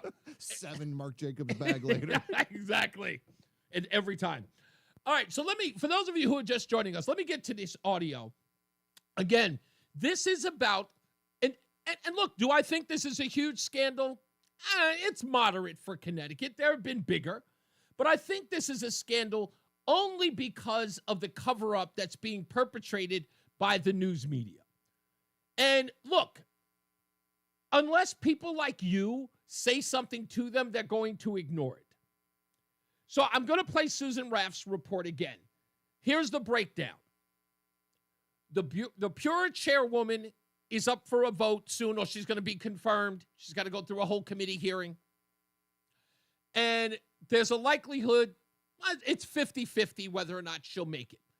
But apparently Democrats are now upset because there was a little bit of back and forth secretly based upon a reveal and a FOIA request of communications between the chair of the Energy Committee, Jonathan Steinberg, and the aforementioned Chairman Marissa Gillette. And here again, Susan Raff from WFSB reporting on it. Chairman Marissa Gillette certainly has faced a lot of controversy. Her nomination is coming up next week, and now these text messages. But the real question is, a lot of people are asking, is there something really there, or is this more distraction? Is there something really there, or is it more distraction? Now, folks, I say this on the show to be purposeful when I say I'm leading the witness. I am not a journalist. I am a talk show host. But I am an honest broker in this when I tell you I'm leading the witness when I say something. That is the pure definition of throwing dirt in the game. By prefacing the story by saying, is it a scandal or a distraction? But the real question is, a lot of people are asking, is there something really there, or is this more distraction? But the real question is, why would you be asking the real question? Just report the story. The future of Pure's leadership is uncertain. Marissa Gillette is fighting to keep her job as chairman. The latest controversy involves text messages between Gillette and Representative Jonathan Steinberg, who chairs the legislature's Energy Committee. Steinberg, however, says there's nothing here. Okay. He says there's nothing here. Did you follow up on the actual text message? That isn't in the report. So far in this story, we are 32 seconds in. There is another 155 left. It continues the smear campaign against her, and it distracts from what really ought to matter to people when deciding who would be a good commissioner on Pura. Text messages were made public after a Hartford Courant reporter sent a FOIA request. FOIA is the Freedom of Information Act, which gives the public the right to see government documents. Back in December, Steinberg sent a text to Gillette saying he sent an overly formal response to her because I'm concerned about being FOIA'd. A Pura spokesperson. And there is the rub. Just reading half of the text. But for those of you who are not watching it on the screen or you didn't watch the report last night, they put it on the screen, but they don't even address it. And it is the crux of the whole thing. It's why there's a scandal. And the next line is, let me know if reading between the lines, you don't see what I'm trying to say. Now, if you're opposed in any way that of the assumption that I'm making in this, please tell me. Let's read the whole thing together. Sent you an overly formal response to your PBR email because I am overly concerned about getting FOIA'd. Let me know if reading between the lines, you don't see what I'm trying to say. Am I mischaracterizing this? Is it giving you the impression he's trying to secretly send a coded message?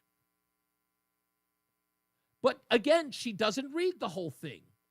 She just reads the first half, which is probably why she believes the real story is if it's a scandal or like the right to see government documents.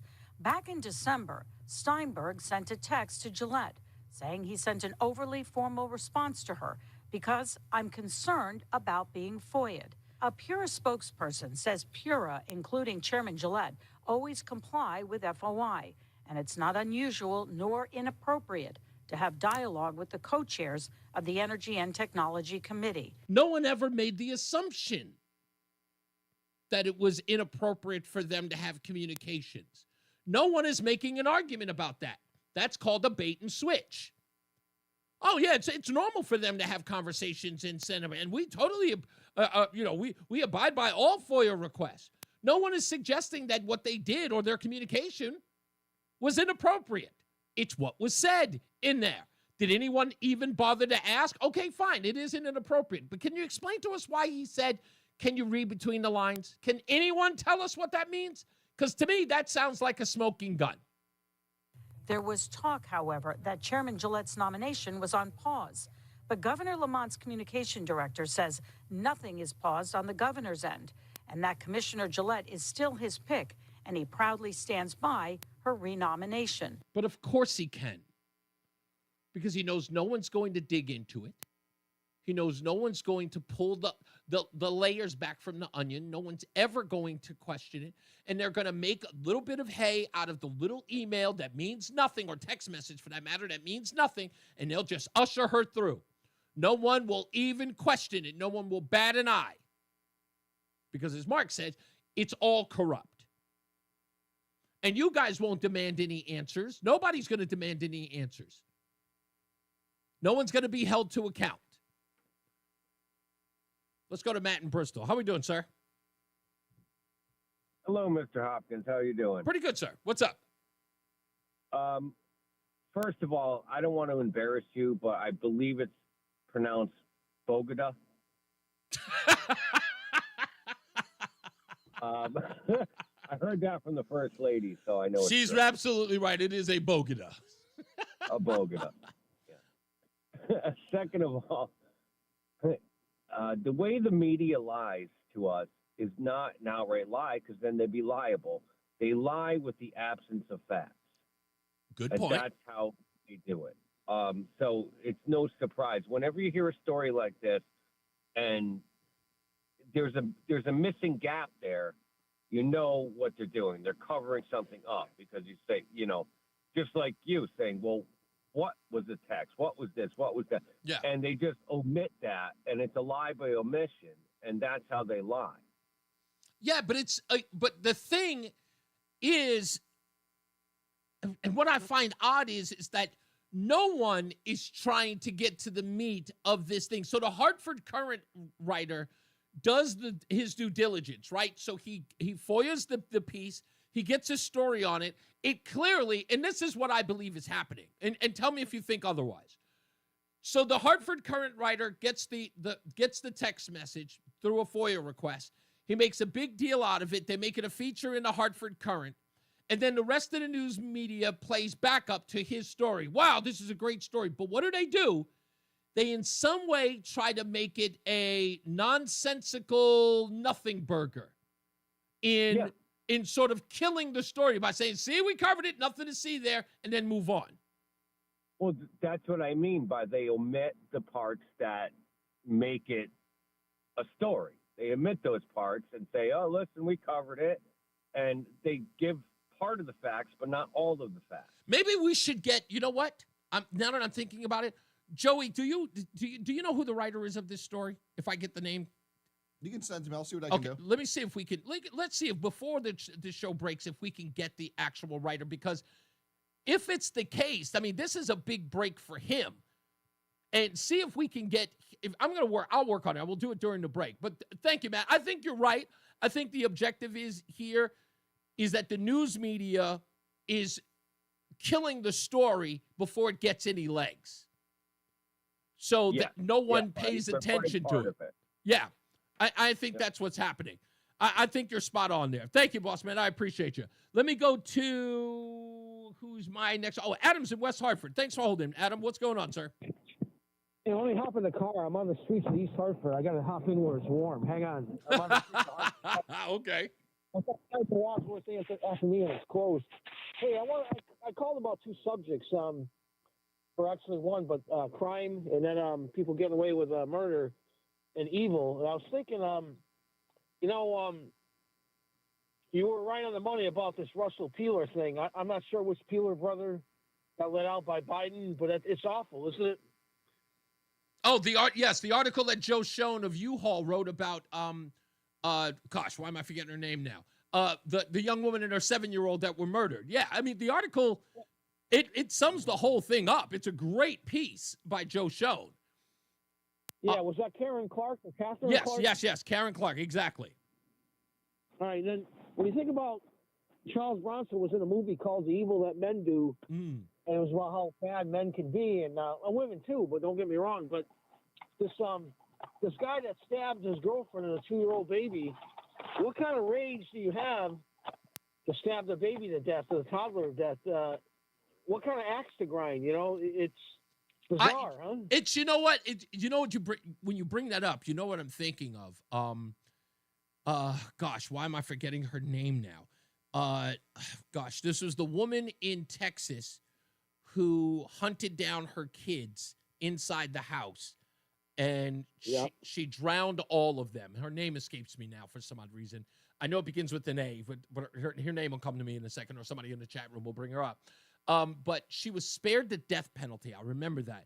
But she ran around. The thing that I thought was so astonishing about that story back in 2001, 2002, I think it was when everyone else was talking about the story of her killing those children, some of the kids were very young and were probably incredibly trusting of their mom. The part that I thought was that sort of countered the narrative was they said that this woman was mentally unhinged. And the reason why I counted that, I was on the air at Hot 97 talking about this. And this was what I said to everybody on that show. I said, that doesn't make any sense to me that she was mentally unhinged or she was, incapacitated mentally. Because here's why. What we know is that the last child she chased around the house when that child realized what his mother was doing. And she ran around the house and chased him until she caught him to then drown him. Andrea Yates, thank you, Bet. Andrea Yates, that's her name. She chased the last kid down and caught him and then drowned him with his siblings. To me, and again, I'm no psychiatrist or no psychologist, but when I hear someone who's supposed to be in a mental state chases a child down to kill them, this is not psychosis. This is premeditated murder. In no way should she have been let off as some sort of mental case. That was the way that I looked at it. But I got to go to a break. Thank you, Adam. I appreciate you, sir.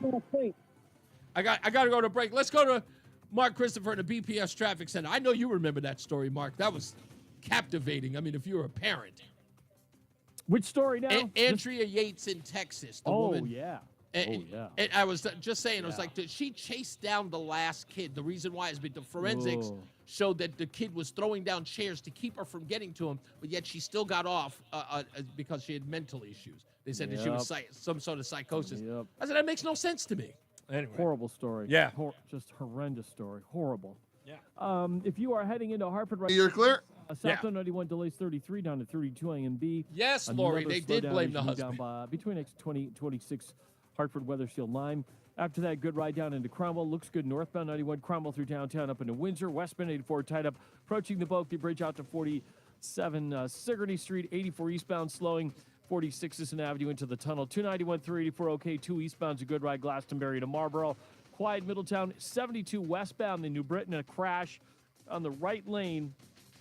And that's just west of exit 2 on 72 west. So stay to the left there. Looks like delays are back to the Route 9 interchange behind that.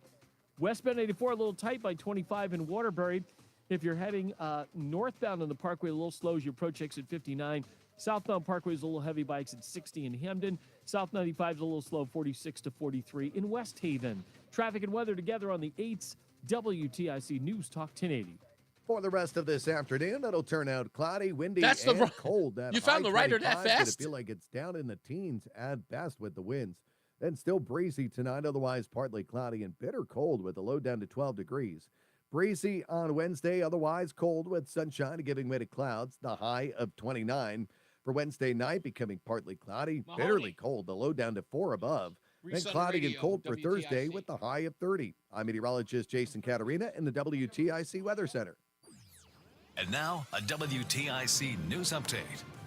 4:30, good afternoon. I'm John Silva, WTIC 1080 News. The Vatican says Pope Francis has developed pneumonia in both lungs after new tests showed a further complication in the condition of the 88-year-old. Vatican says Francis' respiratory infection also involves asthmatic bronchitis, which required the use of cortisone antibiotic treatment. Serious crime down in Connecticut for the first 3 quarters of 2024. That from the State Department of Emergency Services and Public Protection. Commissioner Ronell Higgins says overall crime was down 14% for the period. The agency also says it will release the crime stats quarterly going forward instead of annually.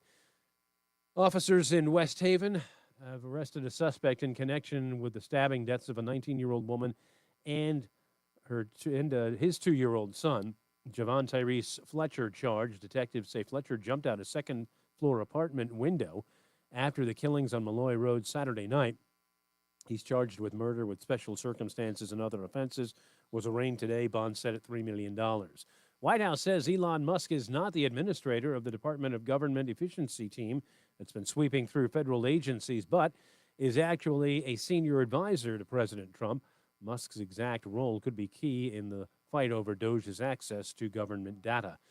State police say a 55-year-old Windsor Locks man died today in a crash on Route 32 in Willington. Jeffrey Bennis went off the road in a tractor-trailer near Trask Road before going across the road again, then hitting a guardrail. There's no word yet on the cause of the crash. And a Bosmer man is in custody after troopers say the man barricaded himself in a home after pointing a gun at a family member. William Perkins charged. Police say the 78-year-old was holed up in the home for hours before he was taken into custody without incident on February 14th. Wall Street, the markets finished up slightly today. The Dow up 10, the NASDAQ and S&P up 14. Men's college basketball tonight. UConn hosts Villanova. The NBA and the NHL are off. For these stories and more, go to WTIC.com. I'm John Silva, WTIC 1080 News. Men, this is Dale for Northeast Men's Health. And though I generally talk about medicine and effective treatments for erectile dysfunction and other men's sexual health issues, today I want to talk about love, because love is the best reason to get treated for your ED. You see, ED can cause major relationship issues. In fact, men often push their partners away when ED becomes a problem. The condition can cause depression, arguments, breakups, and even contribute to divorce. But the good news is that if you're like most men suffering with ED, you can be successfully treated at Northeast Men's Health and put a stop to the relationship stresses that ED can cause. I say this with all confidence because we have treatments that are effective in well over 90% of cases. Truly, it's likely you'll find you're performing like you haven't in years. So make an appointment and get the love back in your love life. Your initial visit is just $99 and includes blood work, a medical consult, and if medically advised, a test dose. And if that test dose doesn't work in the office, your visit is free. Call 800-930-5956 or go to northeastmenshealth.com. We have 5 offices in the Northeast to serve you. Northeast Men's Health, a Promenic restorative health practice. For quality vinyl siding, the Peter L. Brown Company is your best choice. It's winter, and we need to keep our crews busy, so ask us about our winter specials. Please visit peterlbrown.com for roofing, siding, windows, and doors. Seems everything costs more these days. Gas, groceries, and when's the last time you checked your wireless bill? Yikes. When it comes to big wireless, if you're staying, you may be overpaying. Here's how to get the same fast, reliable nationwide coverage without the big wireless bill. Switch to Consumer Cellular. Plans start at just $20 a month, and that's not a short-term promo. Our US-based experts will get you switched and saving in about 20 minutes. Call 1-888-FREEDOM, visit consumercellular.com or a store near you, and start saving today. Plans include $5 credit for auto pay and e-billing. Celebrate twice as much with 30 seconds. Birthday deal. Get 72% off and a coupon for up to 1 year free. Visit NordVPN and discover the benefits. Secure up to 10 devices with a single account. Encrypt your online traffic. Reduce the risk of phishing, scams, and malware with NordVPN's Threat Protection Pro. Get the special birthday deal at NordVPN.com. Additional terms apply. NordVPN. Chairman Marissa Gillette certainly has faced a lot of Reese on the controversy for radio is on nominations coming up next WTIC. week. And now these NewsTalk text 1080. messages. That's what I get for not clearing up the audio. Anyway, we're back. News Talk 1080 WTIC. I actually just tried to call Ed Mahoney. He was actually on a deadline. But he did say something interesting. He said something very interesting. He said that the news media in Connecticut is just catching up on a story that they now can't deny. I thought that was interesting that he said that. But he says this part, which I thought was also interesting, he said there are some people who want to keep the story alive and there are some people who are trying to kill it. That's an obvious. But I'm going to talk to him a little later because, and again, I'll play the audio for him. I just think, in my view, that someone is trying to kill the story because it hurts certain people, and it shouldn't be the news media. It should not be the television media that are trying to kill the story. But again, like I said, I've got all the audio here, and I didn't see. By the way, I checked everywhere else to see who else had covered it on television, and it was only FSB and NBC Connecticut. Those are the only places I saw it. NBC Connecticut, Mike Savino. And he's a real laid-back kind of guy. I almost felt like there was no energy in this, but this is Mike Savino from Connecticut, NBC Connecticut. The concerns are about these messages, first reported by the Hartford Courant and obtained by NBC Connecticut thanks to open records laws.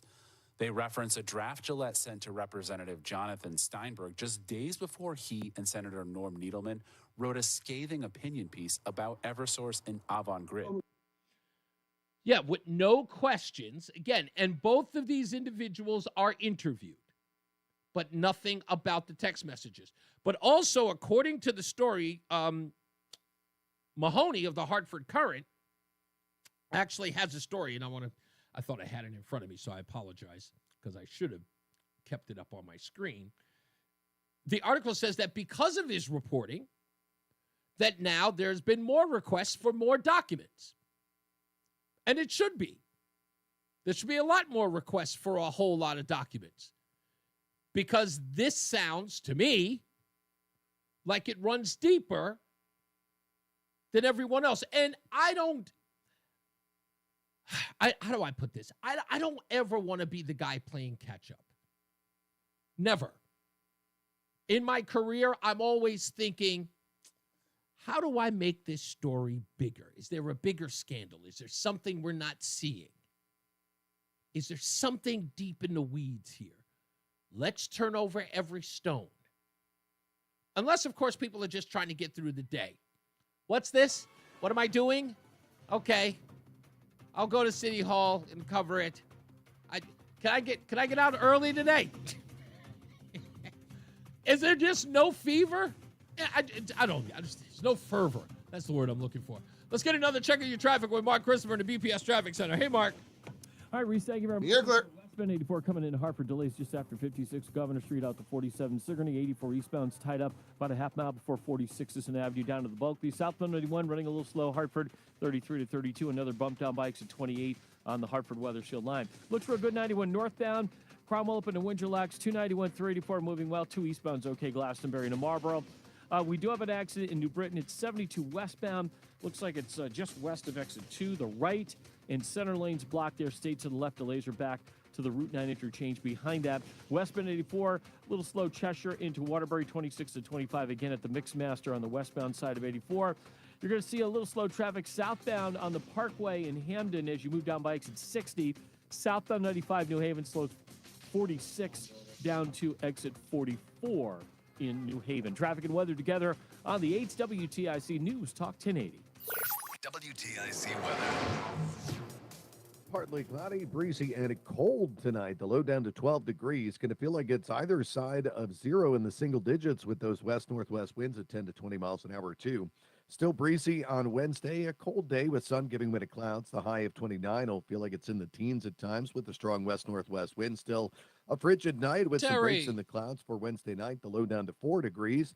Cloudy and cold Thursday with the high of 30, though less windy. The winds will pick back up on Friday. We'll see increasing amounts of sunshine as the day goes on. The high of 30, but going to feel like it's down in the teens and low 20s at best with the northwest winds at 15 to 25 miles an hour throughout the day. Right now, it's 27 in New London, 23 in Mansfield, and 25 in Hartford. I'm meteorologist Jason Caterina in the WTIC Weather Center. Hair Volume is the best-selling hair tablet in the world and one of many award-winning natural hair products from New Nordic. Purchase at newnordicusa.com or at CVS. That's newnordicusa.com. I'm Rick Julius, a partner at Cordell & Cordell. For over 3 decades, Cordell & Cordell has been on the front lines of family law. Divorce is more than just a legal process. It's a life-changing event that can impact your future, finances, and your relationship with your children. You've worked hard to build a life that you're proud of, and you deserve a legal partner who will work just as hard to protect it. Schedule an appointment with one of Cordell & Cordell's Hartford area attorneys. Phyllis McCutcheon, licensed in Connecticut. Online at CordellCordell.com. The following heartwarming yet informative scene is brought to you by Trust and Will. Son, your grandpa and I used to work on this car together, and when I'm gone, I want you to have it. Wow. Thanks, Dad.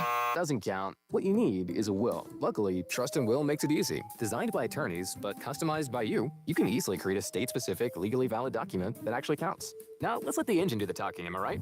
Start your will at trustandwill.com. Use offer code COUNT for 10% off and make it count. Trust and Will is an online estate planning service. For details, see trustandwill.com. Do you feel like you're going through life clouded by doubt? Talk to California Psychics. Our trusted and accurate psychics are available 24/7, and we guarantee if it's not life-changing, it's free. Download the app or connect with us at californiapsychics.com. Right now, new customers get 80% off their first reading. Experience the joy of certainty. California Psychics. Call the Bee for all of your HVAC, plumbing, and drains needs. Serving our Connecticut neighbors with fast and reliable service you can trust. All right, here we go, sir. 10 seconds. Let's call theletterb.com to check out our latest deals and beeline to speedy repairs today. Call the Bee. We'll be there and we'll be fair. Happy birthday to us. 100 years of serving Connecticut. Yeah! The concerns are about these messages, first reported by the Hartford Courant and obtained by NBC Connecticut thanks to open records laws. They reference a draft Gillette sent to Representative Jonathan Steinberg just days before he and Senator Norm Needleman wrote a scathing opinion piece about Eversource and Avangrid.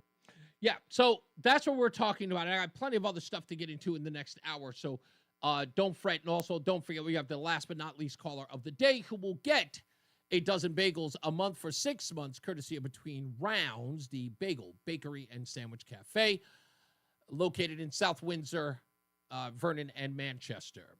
I will have to admit, 2 of those places are my favorite places to go. I'm not going to say which one.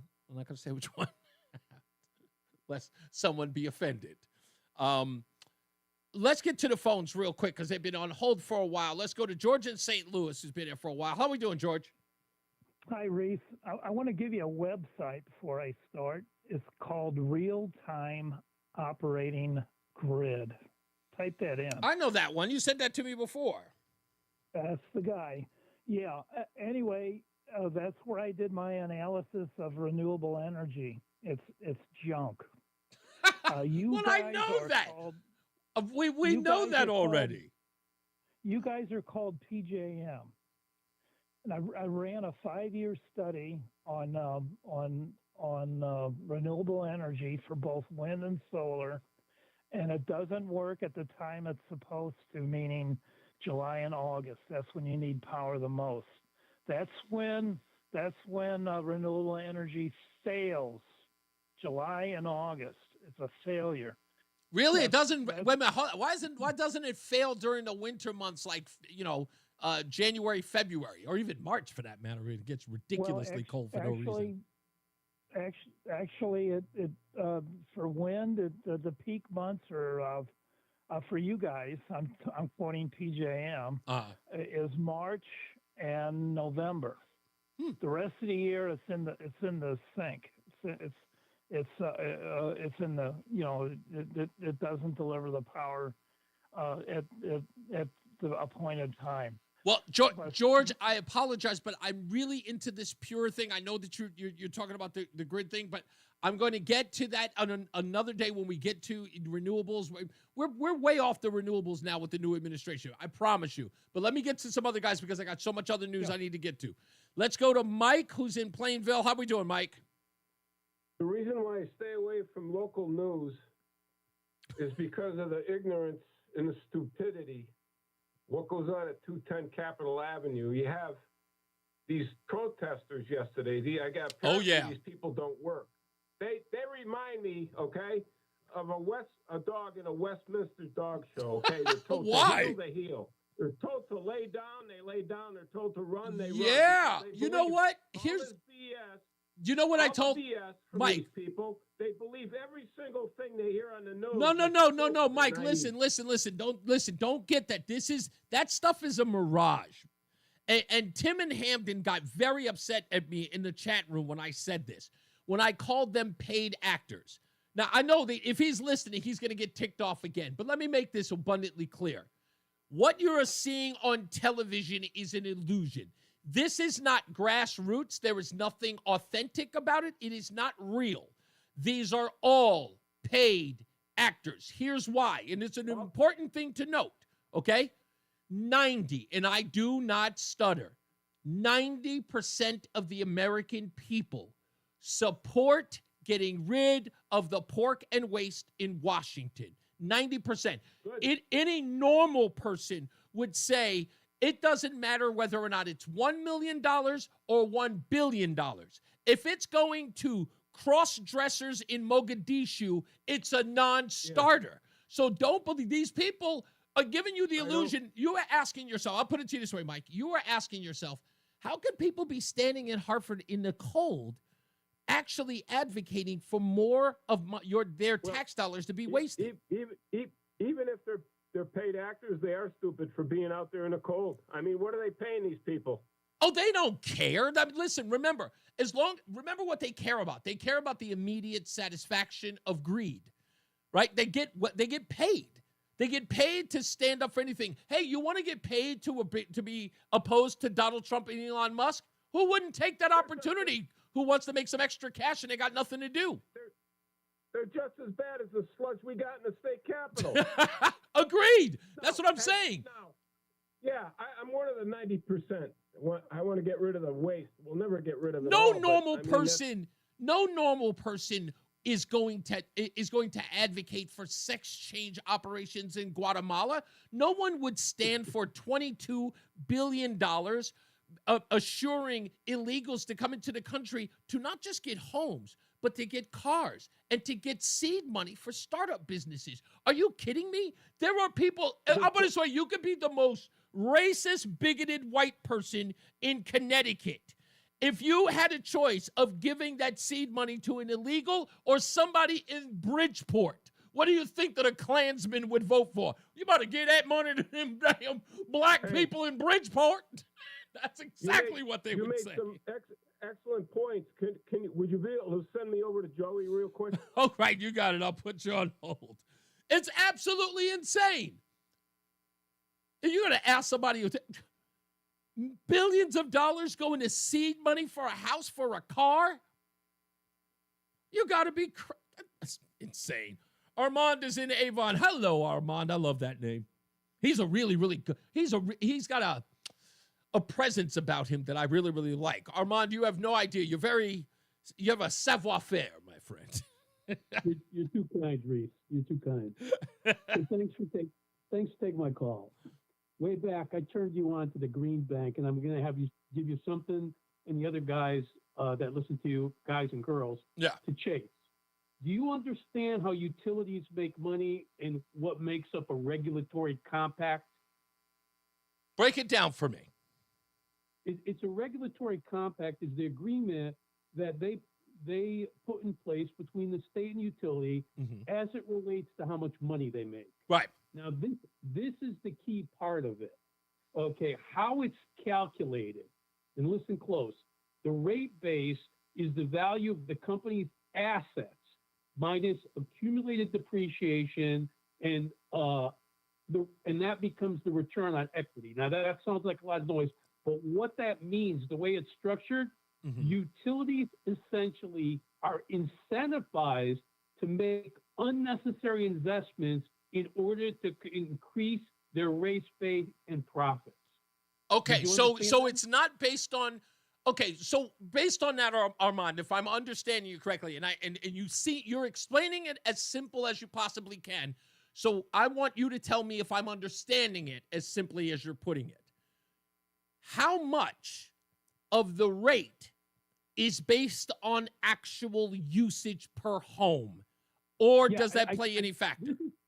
This is different. This is how they make profit. Okay. So in its simplest forms, how it's structured, they get a percentage based on how much money they spend minus depreciation. Okay. So for instance, if they've got a project that they can do for $2 million, and let's say their agreement with the state is 10%. Okay. Okay. They'll get paid $200,000 on it. Okay. However, it's more profitable for them to spend $4 million on the project because they'll get $400,000. So the way the regulatory compact is structured, it's designed for them to unnecessarily waste money so they could get more money back from the state. And there's no stopgap or there's no stop by the government in essence. So a project is supposed to be $2 million, but if the project has a cost overrun of $2 million, they still have to get paid their $400,000. Is that correct? They get their because the percentage is consistent so with the overrun. Yep, the more they spend, the more they get back. Right, so nobody can say to them, so in essence, right, so even if I have a contract with them, I go, all right, this project is supposed to cost $2 million, they're 10%, they get, that's $200,000. So then by the time the project is halfway through, they've gone through the $2 million and they need another $4 million. So no one tells them, well, I'm sorry, you can't, well, the project has to be finished no matter what, right? So, well, and even worse, what it does is, and I've heard this through the rumor mill, I don't have proof. Okay. The subcontractors that work for them, it's almost like they're happy to pay the subcontractors more money. Ah. Okay. So, and if you see like they need 4 people on a job, if you see 8 people and 4 standing around, there may be a reason for that. And it's based on how this payment structure is designed. They're paid based on how much they spend. The more they spend, the more they keep. It's a good point. Okay. All right. Now I understand it a little better. And this is the structure through who actually has this structure with the state? Well, all states that treat their utilities like we treat Eversource have what they call a regulatory compact. Okay. And within the regulatory compact, it defines what the percentage that they'll get return on, and that's calculated by how much money they spend minus the depreciation and the expenses. So in essence, and again, there's nothing to like put a cap on what they end up spending. If there's a cost overrun, it just is what it is, and you've got to pay it. So yes, and to summarize, what I'm going to say is I agree with you wholeheartedly with the news media in Connecticut, but Chairperson Melissa Gillette is a hero. I've looked at her activity since she's come on board. You got to go back and look at her predecessor. Katie Dykes was head of PURA before she became head of DEP. Right.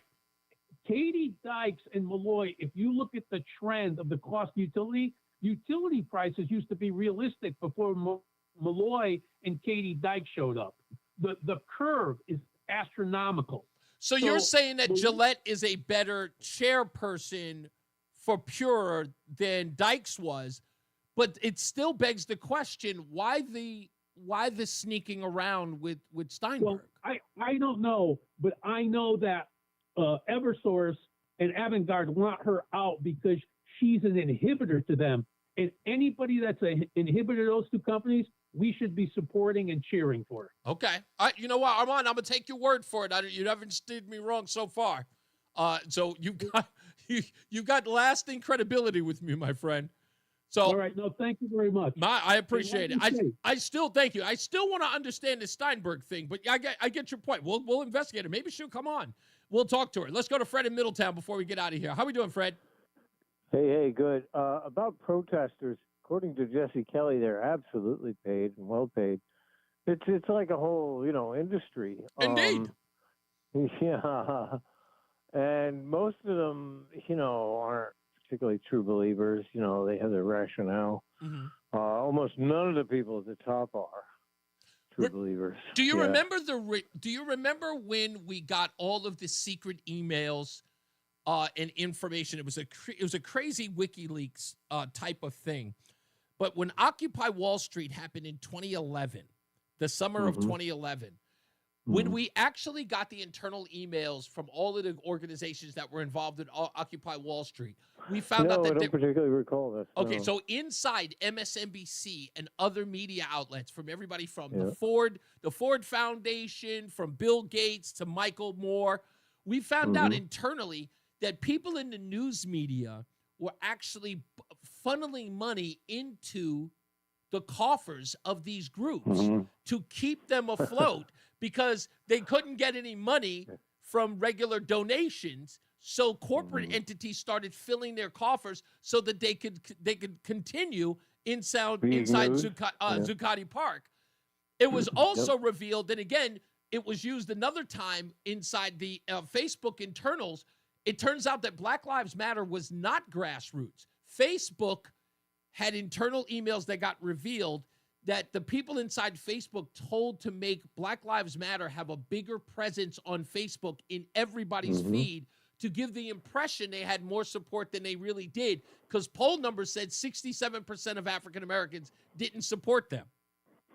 There you go. Yeah, he also says that, does Mr. Kelly, that they seem omnipresent. Yeah, but they're just like at the chokeholds, the choke points. And it's like, how did they all organize with the same message? And again, the news media, nobody even bothers to ask a question. They just cover the rally. No one goes up and holds a microphone to anyone and asks them what they're protesting. They just show the exterior of the protest. That's it.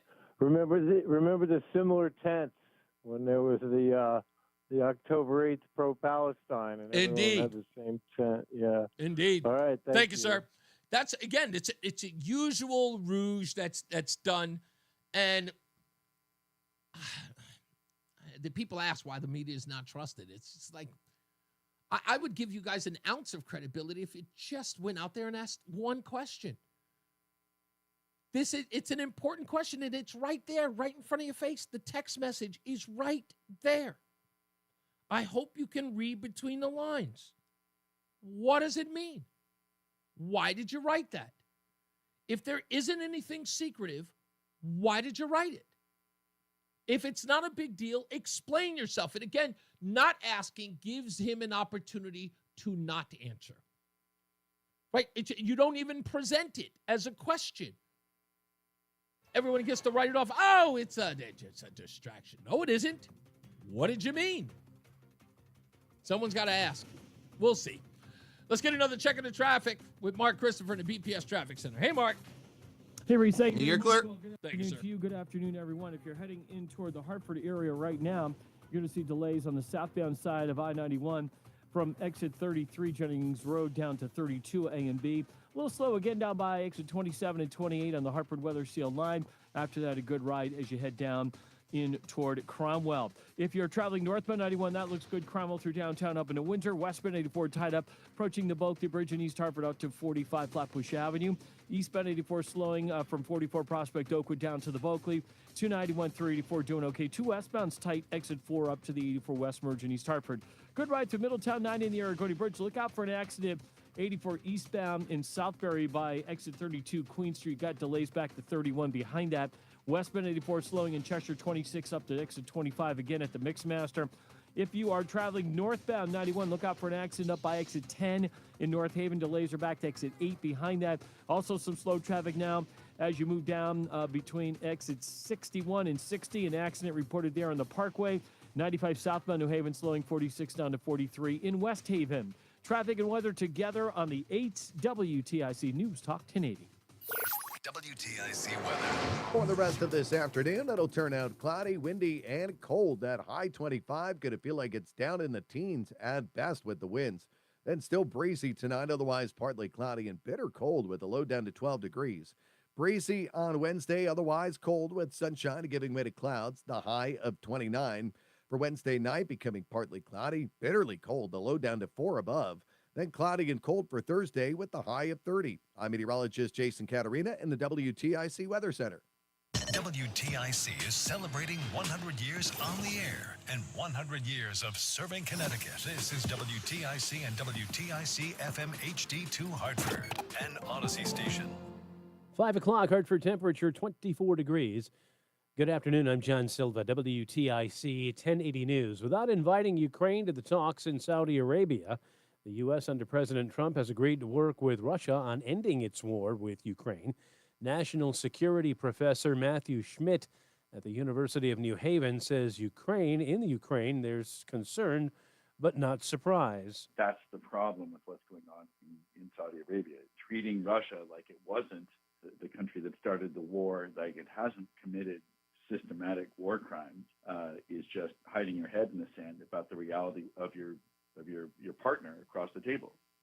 In Ukraine, Schmidt says there's a sense that America now can't be trusted. He says Ukrainians are still committed to fighting off the Russian invasion, but they're running out of troops to do so.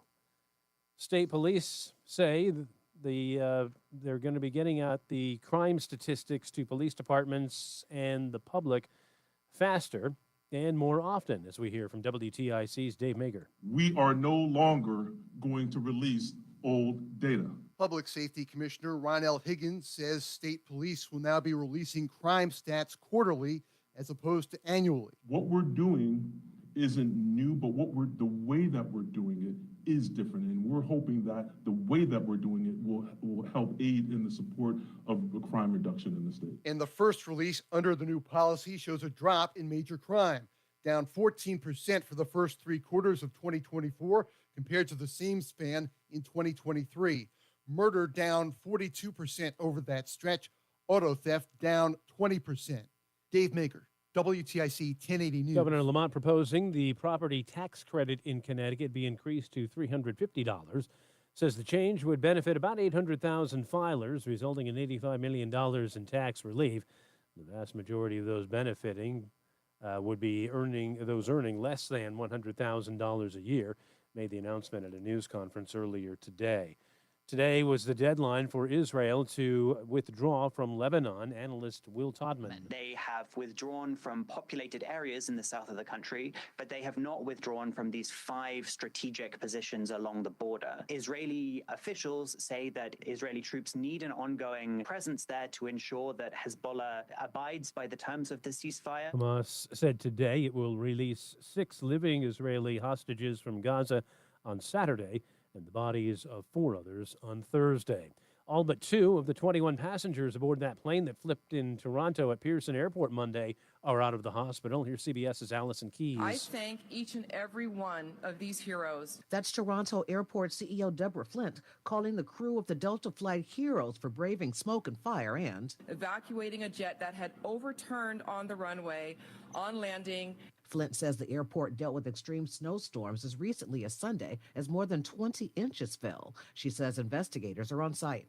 Allison Chief of Keyes, Staff CBS News. Nebraska to Arkansas taking it on the chin as a winter storm dumps snow and ice. This man stocking up at a grocery store in Springdale, Arkansas. We heard the weather was going to hit. We didn't know if it was going to be snow, whether it was going to be ice, or a combination of both. And we didn't want to be caught short with what we needed. Storm moves into the mid-Atlantic region overnight. Kentucky can expect several inches of snow on the heels of deadly flooding over the weekend. Wall Street, Dow up 10 points today. NASDAQ and S&P each up 14 points. For these stories and more, go to WTIC.com. I'm John Silva, WTIC 1080 News. Hey, it's Tom Shattuck. So I've been talking to you about Awaken 180 weight loss for a couple of years now. You've heard about my success, and many of you embarked on your own Awaken 180 journey, including my friend Phil, who decided it was time for him to finally lose the weight. As I got older, I really finally figured out that I needed to drop some weight. First, I had a phone call, really nice young lady named Gina. So when I arrived, she was there to greet me. And then she took me over to the scale, which also measured body mass index. We talked about the program. She asked me a lot of questions about my lifestyle, what a typical day looks like. Okay, so it's been a week now, Phil. You popped 30 seconds. Your weekly visit, and how did it go? So when I got weighed in, I had lost 11.8 pounds, and I was just thrilled. Like, oh my gosh, this is tremendous. 11.8 pounds. Wow. We'll talk to you next week again, Phil. You can begin your weight loss journey as well. 844-346-1800 or get them online at awaken180weightloss.com. It's the 5 o'clock focus. We don't do that anymore. I asked Roland. Yeah, it's okay. We don't do the 5 o'clock focus anymore. If you did ask him, no, we don't do that anymore. I'm sorry. He should have told you we don't. It's anyway. I want to been sabotaged. You were sabotaged. I want to bring this up real quick because Frank Lutz is probably the weirdest guy in the world because you don't know whether or not to like him or to hate him, which makes me like him because he's so back and forth. He's trying really, really hard to be a mainstream, like calling balls and strikes guy, but sometimes he can't help himself. So when we come back, because I'm not going to have time to play this now, I want to go back to my conversation with Mike in Plainville, where I was talking about how the regular public is really responding to what's going on. And there's so much today, audio and video of people talking about Democrats trying to understand what is going on with them. And they are asking questions like, why are they on the wrong side of this issue? Why is it that they appear to be pigeonholed and they can't seem to extract themselves from the wrong side of the issue? And someone brought this up on CNN, and I thought, and even on this show, people have brought it up here on the lines and in the chat rooms. And I've been hesitant to say this, folks, but with enough evidence, I kind of have to concede. I think that Democrats are rallying the troops because names are going to start to drop. And if the news media has created a big enough groundswell, like if there's a big uproar about certain things, that maybe it will distract people from what's really underneath it all. And that's a lot of names and numbers. I'm going to get into this a little bit because, like I said to Mike, the American people are supportive of Donald Trump, even if they don't like him. And Frank Luntz is going to explain that. Plus, Stephen Miller talking to Breonna Keller at CNBC has got some audio that I want to play. All of that when we get back. So stick around. We'll take your phone calls as well. But it's very, very wild what's going on with these people on the left. And Black Lives Matter 860 posted something that made me laugh. It made me laugh. I got to get into it as well. It's really funny. They've actually turned into a clown show. over there at Black Lives Matter. I don't know why, but they have. Let's get another check of your traffic with Mark Christopher in the BPS Traffic Center. We back to normal on the roads now, Mark? Yeah, I think so. I think we're back to normal. There's accidents all Well, over the place. that's my, exactly. It's always weird that the back to normal is the accidents and the slowdown. Yeah, normally you wouldn't think of accidents as being normal, but that's sort of the normal thing. But yeah, we are dealing with some heavy clear. Before now from the Bulkley Bridge out to the area of exit 43 Park Road in West Hartford. Could be an accident out there. 84 eastbound, you got delays about a half mile before 46th Avenue down to the Bulkley. Southbound 91's a little tight, 33, down to 32 A and B, and again down by exit 28. If you're traveling northbound 91, that looks good. Cromwell through downtown up into Windsor. Westbound 84 slowing from exit 4 to the 84 West merge in East Hartford. Look out for an accident, 84 eastbound by 32 Queen Street in Southington. Delays back to 31 behind that. Still working with an accident, 72 westbound in downtown New Britain. The two right lanes are blocked. Stay to the left. It's just west of exit 2. Delays are back to the Route 9 in New Britain behind that. Looks like that accident, 91 northbound up by exit 10 in North Haven's cleared. We're still seeing some delays, though, 8 to 9. 91 north in North Haven. 95 southbound 800 in million New in Haven. profits. That is running slow from 46 down to exit 43. Southbound on the Parkway. That was behind a paywall. That's why I sent it that way. From Yeah, I got exit you. 61 down into the West Rock Tunnel.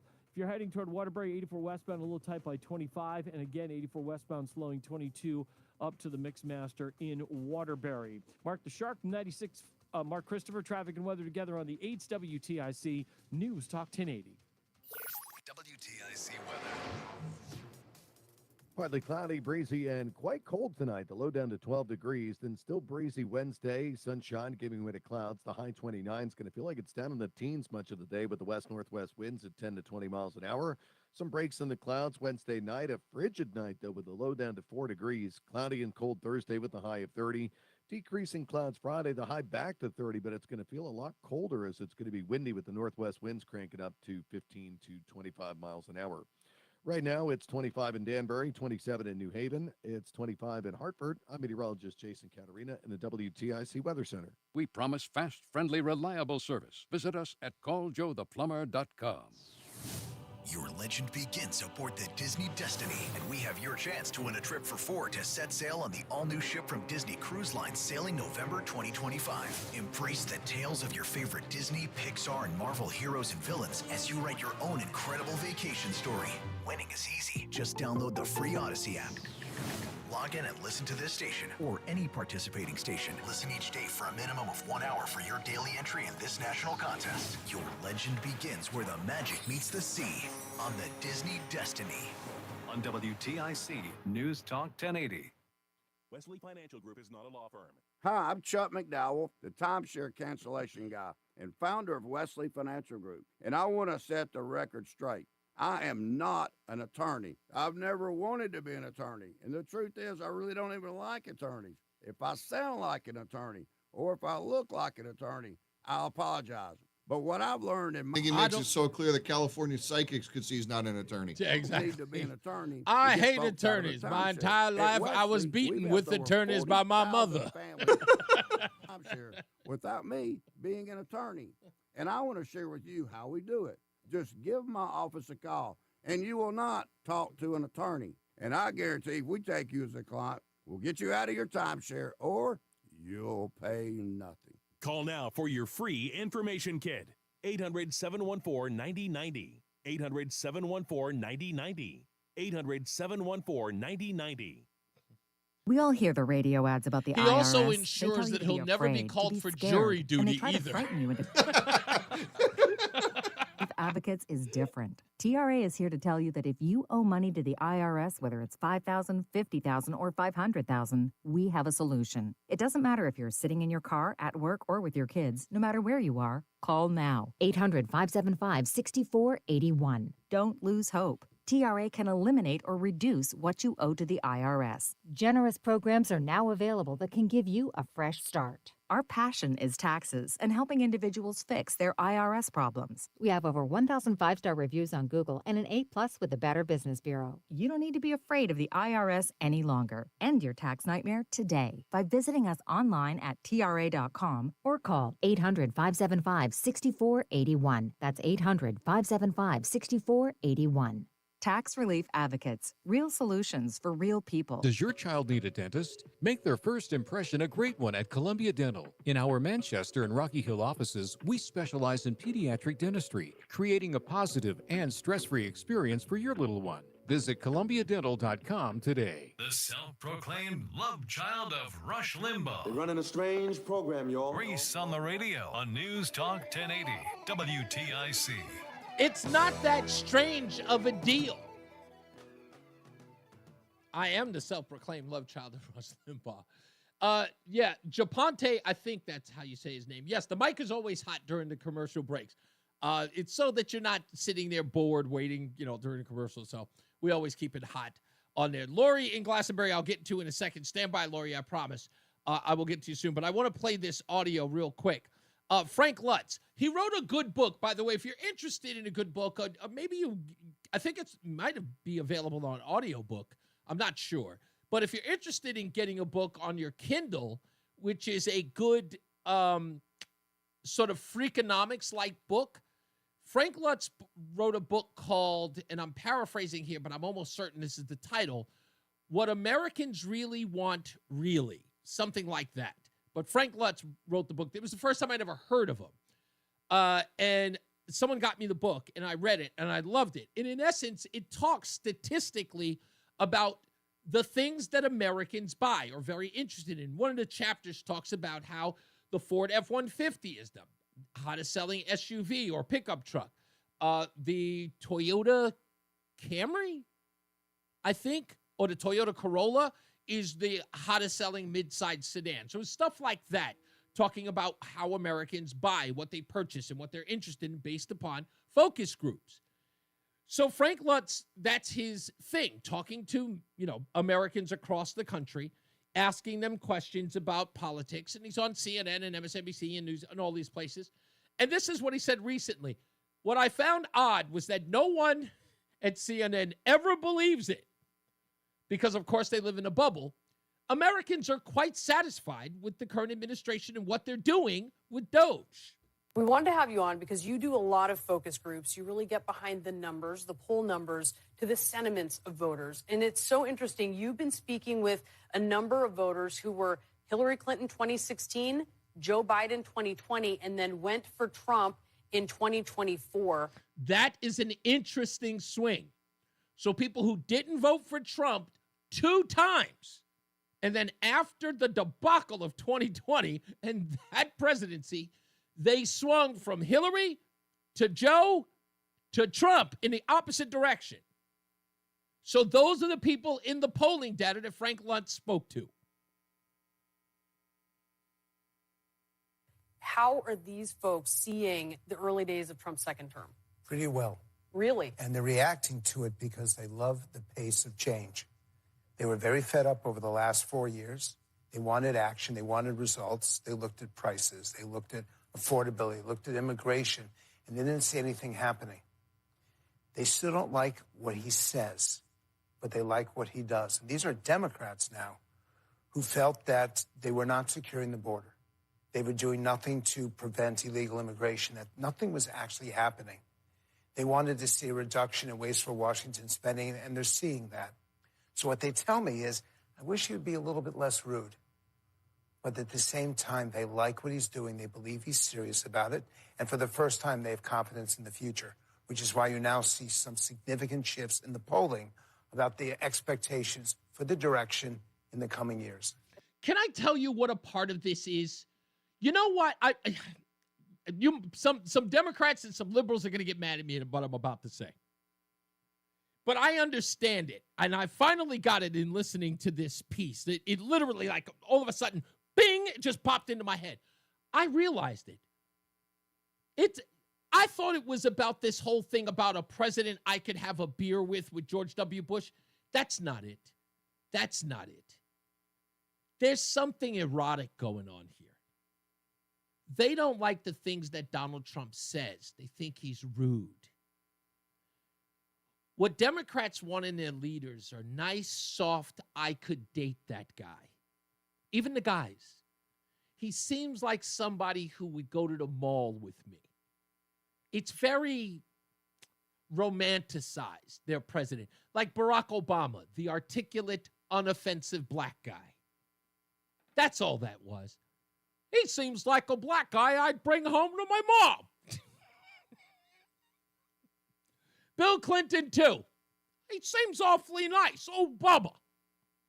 But Barack Obama, he just seemed nice. He could come over, maybe have a dinner or something. He just seems so nice. And Donald Trump he's a little crass.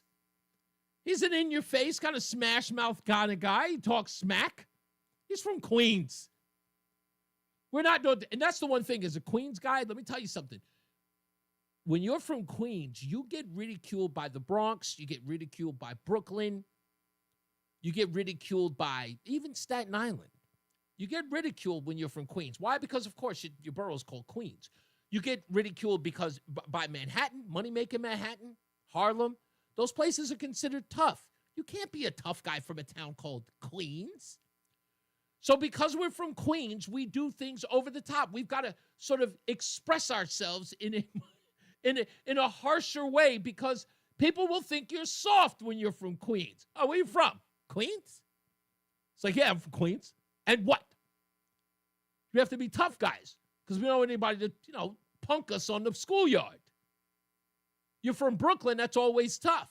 I always go back to this. You remember this, Joey. You saw Captain America's Civil War, didn't you? Yes, of course. Okay. Famous scene, and it's still, every time I watch it, I get my back up every time I see it. It's when Spider-Man and Captain America are having their little, back and forth, their little fight scene in the airport. Mm-hmm. And, Captain America's never met Spider-Man before. It's their first time meeting and their first time fighting. And then Cap finally gets the drop on Spider-Man, drops a little thing on him where he's got to carry. He goes, "Hey, kid, you kind of plucky. Where you from?" And he's like, "From Queens." He's like, Brooklyn. And everybody from Queens and Brooklyn, they got that right from the get. Everybody from Queens I spoke to said, yeah, that was purposeful. People knew that was a little Queens and Brooklyn rivalry where Brooklyn got the upper hand on us.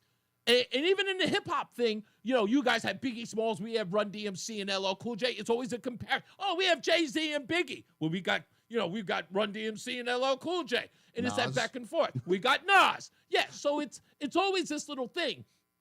So I totally get this sort of like thing with Queens. He's crass, and the rest of these people are Washington snubs.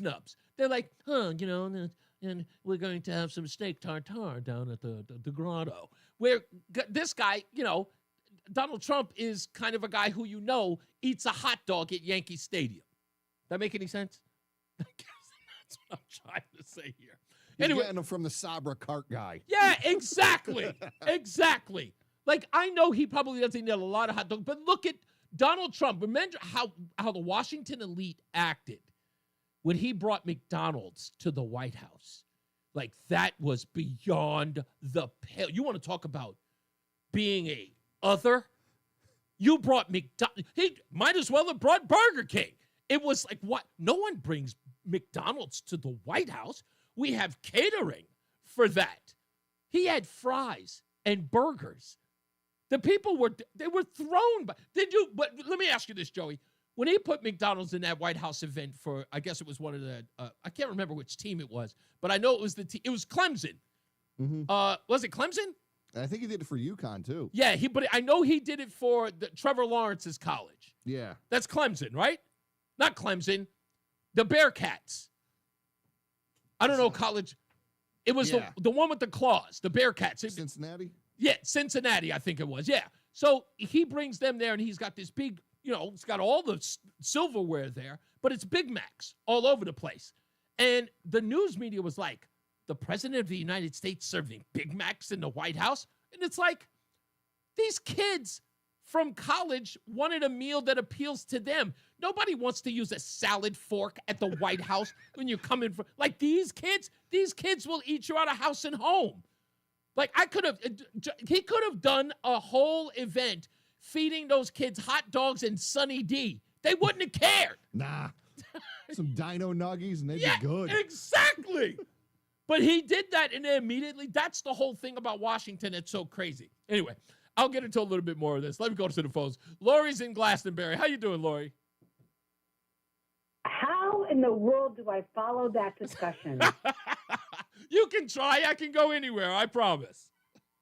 Oh, my goodness. Well, I wanted to kind of go back to the whole trust in the media thing. Yeah, that's fine.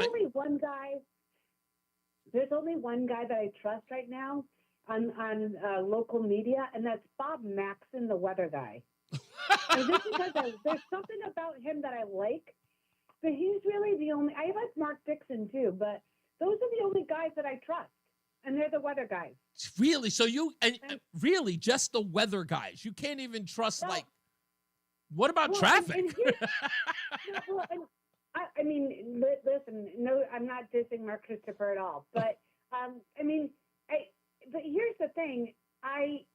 The last real reporters I trusted were Charles Kuralt and Walter Cronkite. Wow.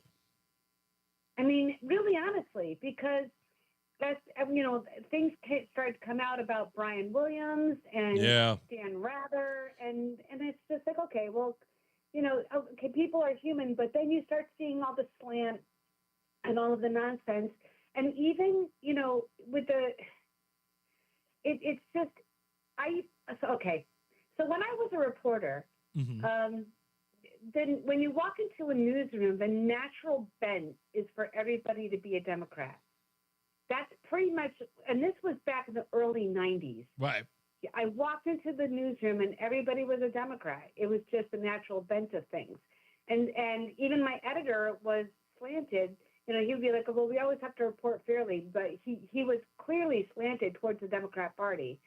And I covered the towns of Wethersfield and Rocky Hill. And both parties were gracious to me, but I knew the poor Republican. And I was so green at the time that, a lot of the Democrats were Italian. So that didn't help me because it felt like family.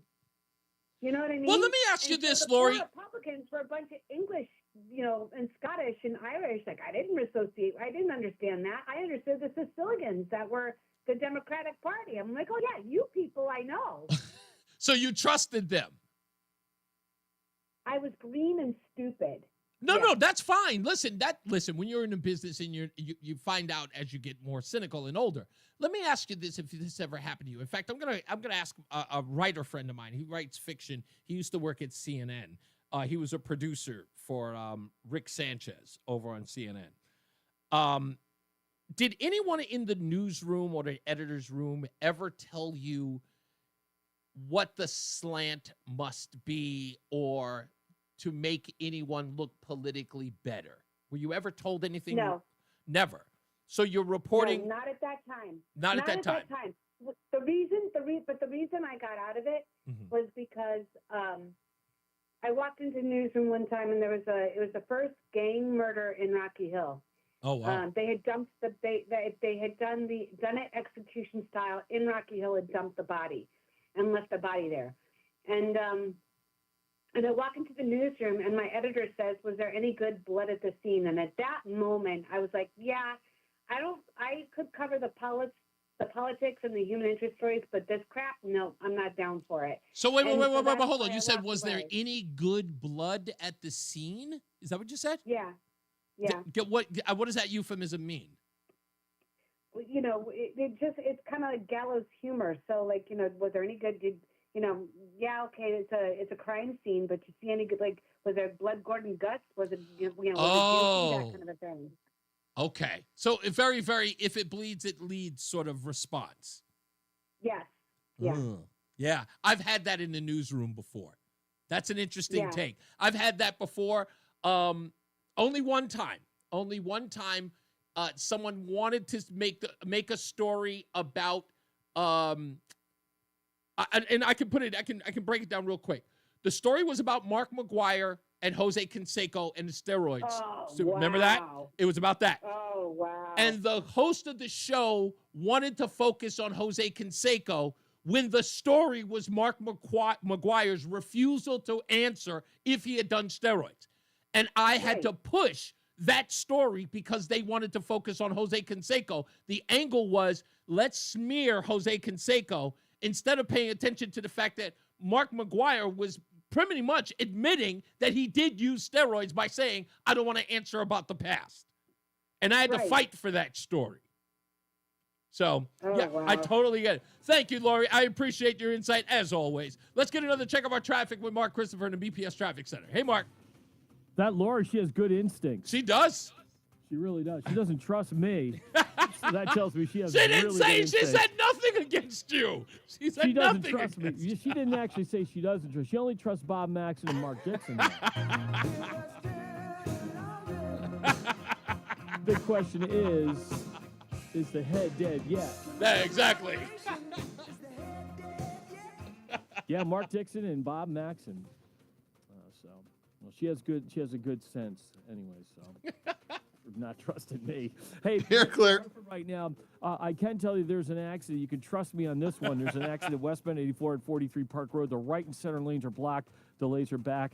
Approaching the Bulkley Bridge behind that, stay left. 84 eastbound slowing, approaching 46th Avenue into the tunnel. 91 southbound delays 33 down to 32 IMB. Again, from exit 27 down to 28 on the Hartford Weathersfield line. Another slowdown again from 20 to 19 in Meriden. Looks good northbound 91 Cromwell through downtown up into Windsor. 291 384, that's okay east of the river. 2 westbound's a little slow, exit 4 to the 84 West merge. Now, if you're 72 westbound in New Britain right now, we have a crash. It's been out there for quite a while. The right and center lanes are blocked there. You got to stay left.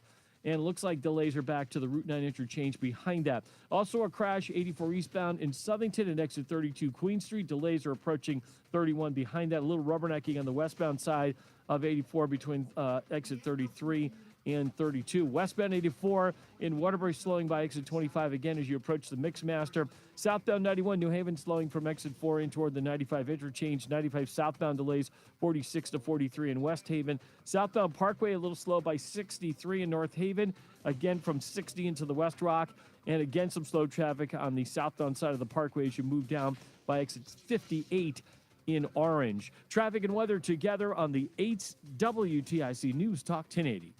For tonight, it'll be breezy, otherwise partly cloudy and bitter cold with the low down to 12 degrees. It'll feel like it's either side of zero in the single digits with those west-northwest winds at 10 to 20 miles an hour. Still breezy Wednesday, otherwise a cold day with sun giving way to clouds. The high of 29 is going to feel like it's in the teens much of the day with the strong west-northwest winds. The clouds will break on our Wednesday night. It'll be frigid, the low down to 4 degrees. Then cloudy and cold on Thursday with the high of 30. I'm meteorologist Jason Caterina in the WTIC Weather Center. And now, a WTIC news update. 5:31, good afternoon. I'm John Silva, WTIC 1080 News. Woman's in the hospital after Southington police say she was struck by a vehicle in town Monday night. Crash occurred on West Street and Jude Lane. 32-year-old sustained serious head and leg injuries and is being treated at an area hospital. An arrest has been made in a double fatal stabbing last weekend in West Haven. Police say Javon Fletcher now facing 2 counts of murder for the stabbings of his girlfriend and his 2-year-old son Saturday night. State police investigating a fatal crash this morning in Willington. They say 55-year-old Jeffrey Bennis of Windsor Locks, died when the truck he was operating struck a utility pole on Route 32. He was taken to Rockville General, later pronounced dead there. Governor Lamont proposing an increase in the property tax credit in Connecticut, and he's proposing an expansion of eligibility. That proposal would increase the credit to $350 and benefit a good majority of those earning the adjusted gross income of $100,000 or less. Top Russian and American officials met in Saudi Arabia today to begin talks about improving ties and negotiating an end to the war in Iraq. And U.S. investigators are working with their Canadian counterparts to determine why a Delta jetliner crashed and flipped over during landing at Toronto Pearson Airport on Monday. All on board survived. 21 were injured, but 2 remain hospitalized. Wall Street, the Dow up 10 today. NASDAQ and S&P gained 14. Men's college basketball tonight. It's UConn against Villanova. And in the NHL, the NBA, they've got the night off. For these stories and more, go to WTIC.com. I'm John Silva, WTIC 1080 News. In a divorce, it's important to have a partner you can count on. I'm Rick Julius, a partner at Cordell & Cordell, a domestic litigation and family law firm. We champion your rights as an individual and your role as a parent, taking an aggressive approach in court while leveling the legal playing field in domestic matters. That's what a champion does. That's what Cordell & Cordell can do for you. Visit us at CordellCordell.com. Schedule an appointment with one of Cordell & Cordell's Hartford area attorneys. Phyllis McCutcheon, licensed in Connecticut. Online at CordellCordell.com. For quality vinyl siding, the Peter L. Brown Company is your best choice. It's winter, and we need to keep our crews busy, so ask us about our winter specials. Please visit peterlbrown.com for roofing, siding, windows, and doors.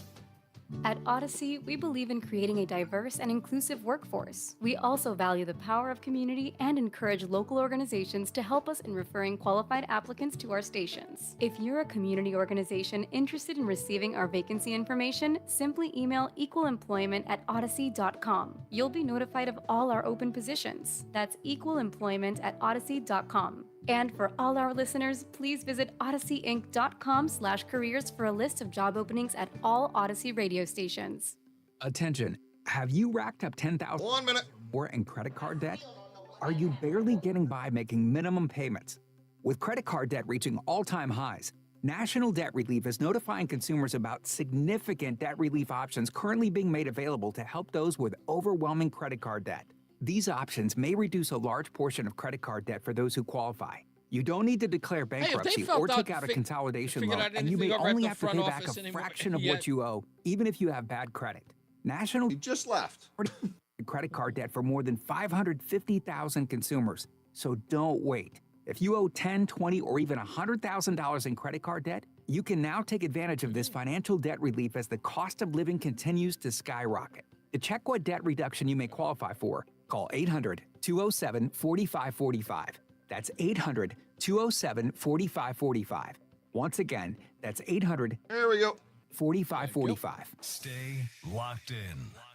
Reese on the radio is on WTIC News Talk 1080. Plenty of news and plenty of views to get into, even though we're about to wrap it up. I want to play this. Stephen Miller, he's turned out to be one of my favorite people in the Trump administration. He is the deputy chief of staff at the White House, and he goes on. He is eager to get on all of these networks, especially the rival ones on CNN.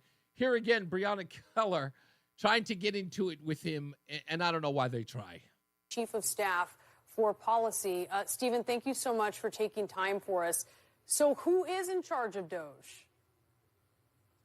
The President of the United States. He's the administrator of DOJ? No, the DOJ is what was formerly U.S. Digital Services. It's an agency of the federal government that reports into the Executive Office of the President, which reports to the President of the United States. Okay. The way that Article 2 works is the President wins an election, and then he appoints staff, including myself, including Mike Waltz, including Susie Wiles, Yes. including Elon Musk, and those staff report to him. Okay, well aware. So Elon Musk a week ago answered a question about transparency at DOJ. This is how he spoke about DOJ. Well, we actually are trying to be as transparent as possible. In fact, we post our actions to the DOJ handle on X and to the DOJ website. So all of our actions are maximally transparent. But you hear him there. We post our actions. All of our actions are maximally transparent. Does Elon Musk know he's not in charge of DOJ? Again, the president runs the government, then the president appoints advisors, including Elon, including myself, including all the other staff here at the White House, and then those staff Is she stupid or is she playing stupid? in turn execute the president's commands and directions to all the agencies of the federal government. This is how democracy works, something that we treasure in America. The whole American people go to the ballot box, they elect the president appoints staff, the staff then administer his orders and directives across the whole U.S. government. Okay, Stephen, I get that, but this is important because we want to talk about who's making the decisions here. There were 300 employees, the National Nuclear Security Administration. You know about this. They were fired. The agency had to rescind those terminations because these were employees who were critical to maintaining the nation's nuclear stockpile. So then who is it making those decisions of which federal employees are terminated? Well, in that case, the Secretary of Energy would be the one. So what you're describing with the cuts in the Department of Energy, those are directed by the Senate-confirmed Secretary of Energy. By the way, she knows all of this, but what you're witnessing is every one of her talking points getting destroyed by Stephen Miller. We'll play the rest of it when we get back from the BPS Traffic Center with Mark Christopher. Mark, this is going to be fun. I'm going to have a blast with this one. How are we doing out there, sir? All right, Reese, thank you very much. Well, if you're right now and you're on the westbound side of 84, you're seeing delays now approaching the Bulkley Bridge. Out to exit 43 Park Road in West Hartford, we have a crash out there. That is taking out the right and center lanes out there, so you want to stay to the left there. And once again, delays are approaching the Bulkley Bridge behind that. Now, if you're on the eastbound side of 84, look for delays about a half mile before 46th Avenue into the tunnel. 91 southbound delays 33 to 32 A and B, and again 27 to 28. If you are traveling on the southbound side of 91, delays again from 20 in Middletown down to exit 18 in Meriden in the 691 interchange. Northbound 91 losing a little speed between 20 and 21 as you move Middletown into Cromwell. After that, easy ride Hartford up into Windsor. 291, 384, that looks good east of the river. 2 eastbound moving well Glastonbury to Marlboro. Quiet Middletown, 9 in the Aragoni Bridge. 84 eastbound in Southington. We got delays now approaching exit 31. An accident reported up by exit 32 Queen Street. 72 westbound, we're still dealing with a crash by exit 2 there. Looks like the right and center lanes are blocked. Stay left, you got delays back to the Route 9 interchange behind that in New Britain. If you're heading toward Waterbury, 84 westbound, a little slow as you approach the Mixmaster. Southbound Parkway a little tight from 61 down to 60. Again, 59 moving south toward exit 58 in Orange. Southbound 91 New Haven slowing exit 4 in toward the 95 interchange, and 95 southbound delays 46 to 43 in West Haven. Traffic and weather together on the 8th WTIC News Talk 1080. Brought to you by Staples. Your local Staples has hot deals and super low prices throughout the store on everything for your business. And right now at Staples, save up to $250 off your print order. Exclusions apply. Visit staples.com/print for details. Ends 4/5. Plus, save even more with the Easy Rewards program at Staples. WTIC weather. Partly cloudy, breezy, and bitter cold tonight with the low down to 12 degrees, though it's going to feel like it's in the single digits either side of zero with strong west-northwest winds overnight. Still breezy Wednesday, cold with sun giving way to clouds, the high of 29. We'll get some breaks in the clouds on Wednesday night, but frigid with the low down to 4 above. Cloudy and cold Thursday, the high of 30. Increasing amounts of sun as we head through the day on Friday, though windy and quite cold. The high of 30 will feel like teens and 20s with a strong northwest wind throughout the day on Friday. Right now, it's 19 in Waterbury, 23 in Danbury, 21 in Mansfield, and 25 in Hartford. I'm meteorologist Jason Caterina in the WTIC Weather Center. If better health, more energy, and detoxing your body are some of your priorities this year, get Active Liver today and start the year off knowing you're giving your liver some well-deserved relief. You can find Active Liver in stores at your local CVS or online at Amazon or newnordicusa.com. Odyssey celebrates Black History Month. Black History Month. Black History Month. You better learn about it. Shirley Chisholm, who in 1968 became the first black woman to be elected to the U.S. Congress, once said, If they don't give you a seat at the table, bring a folding chair. Black voices shaped history. For more moments like this, music, and podcasts that matter, go to Odyssey.com/Black History Month or download the free Odyssey app. That's AUDACY. Odyssey. Brought to you with pride by University of Bridgeport. You belong at University of Bridgeport. If you have unfiled taxes or are in debt to the IRS, this is important news. The IRS just rolled out a new program to help struggling taxpayers more easily resolve their tax problems. It's called the Taxpayer Relief Initiative, and it opens up powerful new options for people looking to get back on the right track with the IRS. And no one knows this program like the professionals at Optima Tax Relief, America's most trusted tax resolution company. They've resolved over $1 billion in tax debt for their clients and have the expertise and experience to help you. One easy call to Optima can start the process, helping to put an end to your worries of wage garnishment, asset seizure, and other aggressive IRS actions. Make today the beginning of your fresh start with the IRS. Call the experts at Optima Tax Relief now for your free confidential consultation. Call 800-354-2840. 800-354-2840. 800-354-2840. Optima Tax Relief.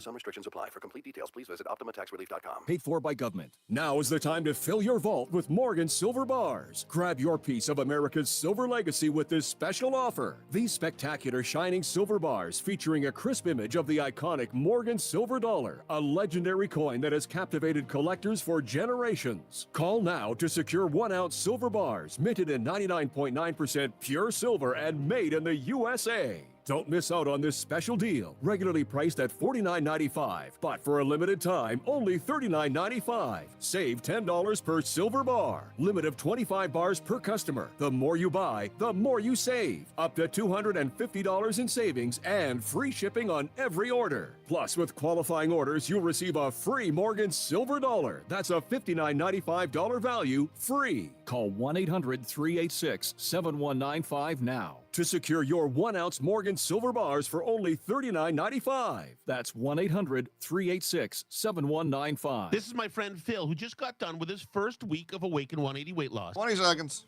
So when I Got got weighed in, I had lost 11.8 pounds, and I was just thrilled. Like, oh my gosh, this is tremendous. Wow. Awaken180weightloss.com. Check out WTIC on Instagram and then lose an hour because you start scrolling and you go down a social media rabbit hole and there's the video of that dog with the squirrel. And we're back. Steve Miller's band.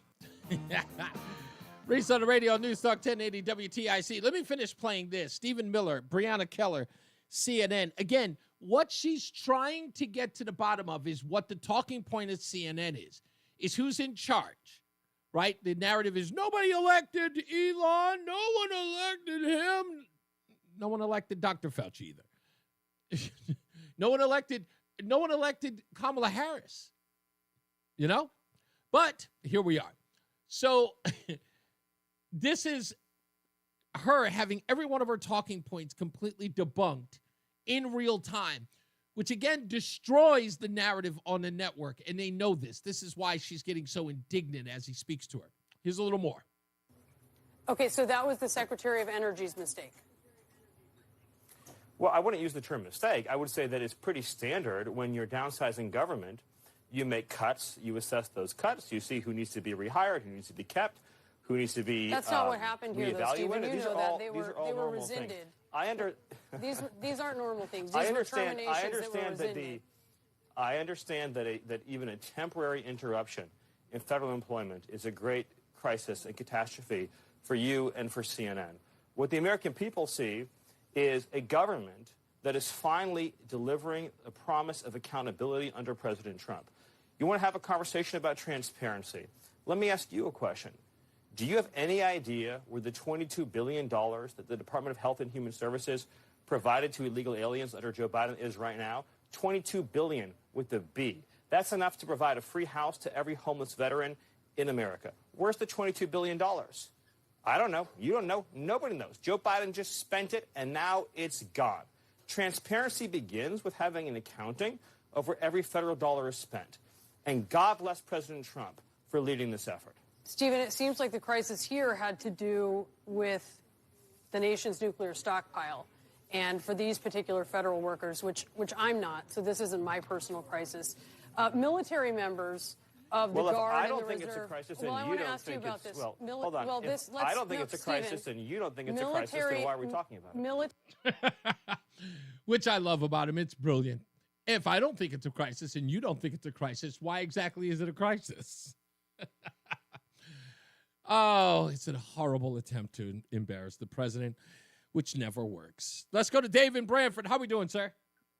How you doing, Reese? Was it Armando who gave the economic speech on the cost of electricity? Well, not the cost of electricity. I think it was breaking down the profits that were coming from Eversource in their projects. I want to comment on that. That was a brilliant little dissertation he did. I want to point out a little bit, much like automobile companies, when they went to just-in-time delivery, so you're not paying money on what you call dead inventory. Okay. That's exactly the problem Armando was getting at. All the extra stuff that the electric companies buy so they can carry out their carriage, whether it's telephone poles or transformers or wires, right? They get cost plus. And every year, let's face it, a transformer doesn't depreciate when it sits in the marshaling yard. Right. So they don't just make the 10% profit on the first year that they bought the transformer. They make that 10% every year that transformer sits in the marshaling yard not being used. And this is the problem. Other companies, whether it's your plumber, they get paid on the product they deliver. The car companies get paid on the car that they deliver at the end of the assembly line, not 10% plus on every hour that a draftsman put into it, every hour. Yeah, that, the car salesman doesn't get paid every year you own the car. I mean, unless, of course, it's the car payment, if you will. That's the problem. Every piece, in other words, they're not getting 10% on productive inventory. They're getting paid. I'm talking about the electric companies. They get that 10% return on all their investments, no matter how useless. And so they have every incentive not to retire an old truck. Just keep it on the capital asset, and you pay for it. It doesn't even matter whether or not the trucks. It's funny because there's a utility behind my U-Haul that does just that. The place is crawling with trucks that no one ever uses. And he says, I said, hey, you guys have all of these trucks and you don't have the employees to use them. Why don't you get rid of them? He goes, no, we're making money off those trucks. There's a lot of stuff like overstock wire, on those big reels. Yep. That doesn't go bad. And notice other parts of the country, in our case, the choke point is not enough line workers to fix the downage. You never hear in Connecticut we ran out of telephone poles or transformers or insulators because all of those parts that don't really rot or go bad, we've got an oversupply of them because we get paid whether we use them or not. Just the fact that they sit there, they get a profit. We got to clean that up. Yeah. Go back to the way other parts of the country do it. Profit on the delivery of product. Indeed. Not the accumulation of dead inventory. Thank you. Thank you. Much appreciated. Dave is in Ellington. How are we doing, sir? Who the hell was that? Okay. Profit on what? What do you say? Profit on unused equipment. Oh, yeah. Happens all the time. If you have inventory in your closet, dock, whatever, that goes against your cost of business. Yeah, I think that was the point of what he was saying. Oh, goodness gracious. I'm sorry. You got cut off. I apologize. Let's go to Sean in Meriden. How are we doing, Sean? We're doing good. I really love your show because there's stuff that, especially like the interview with the gentleman who works for President Trump. Yeah. The guy who's really, really smart. What's his name? Stephen Miller. He just played it. Stephen Miller. Absolutely fantastic because it educates everybody who might not be politically astute and understand how things work.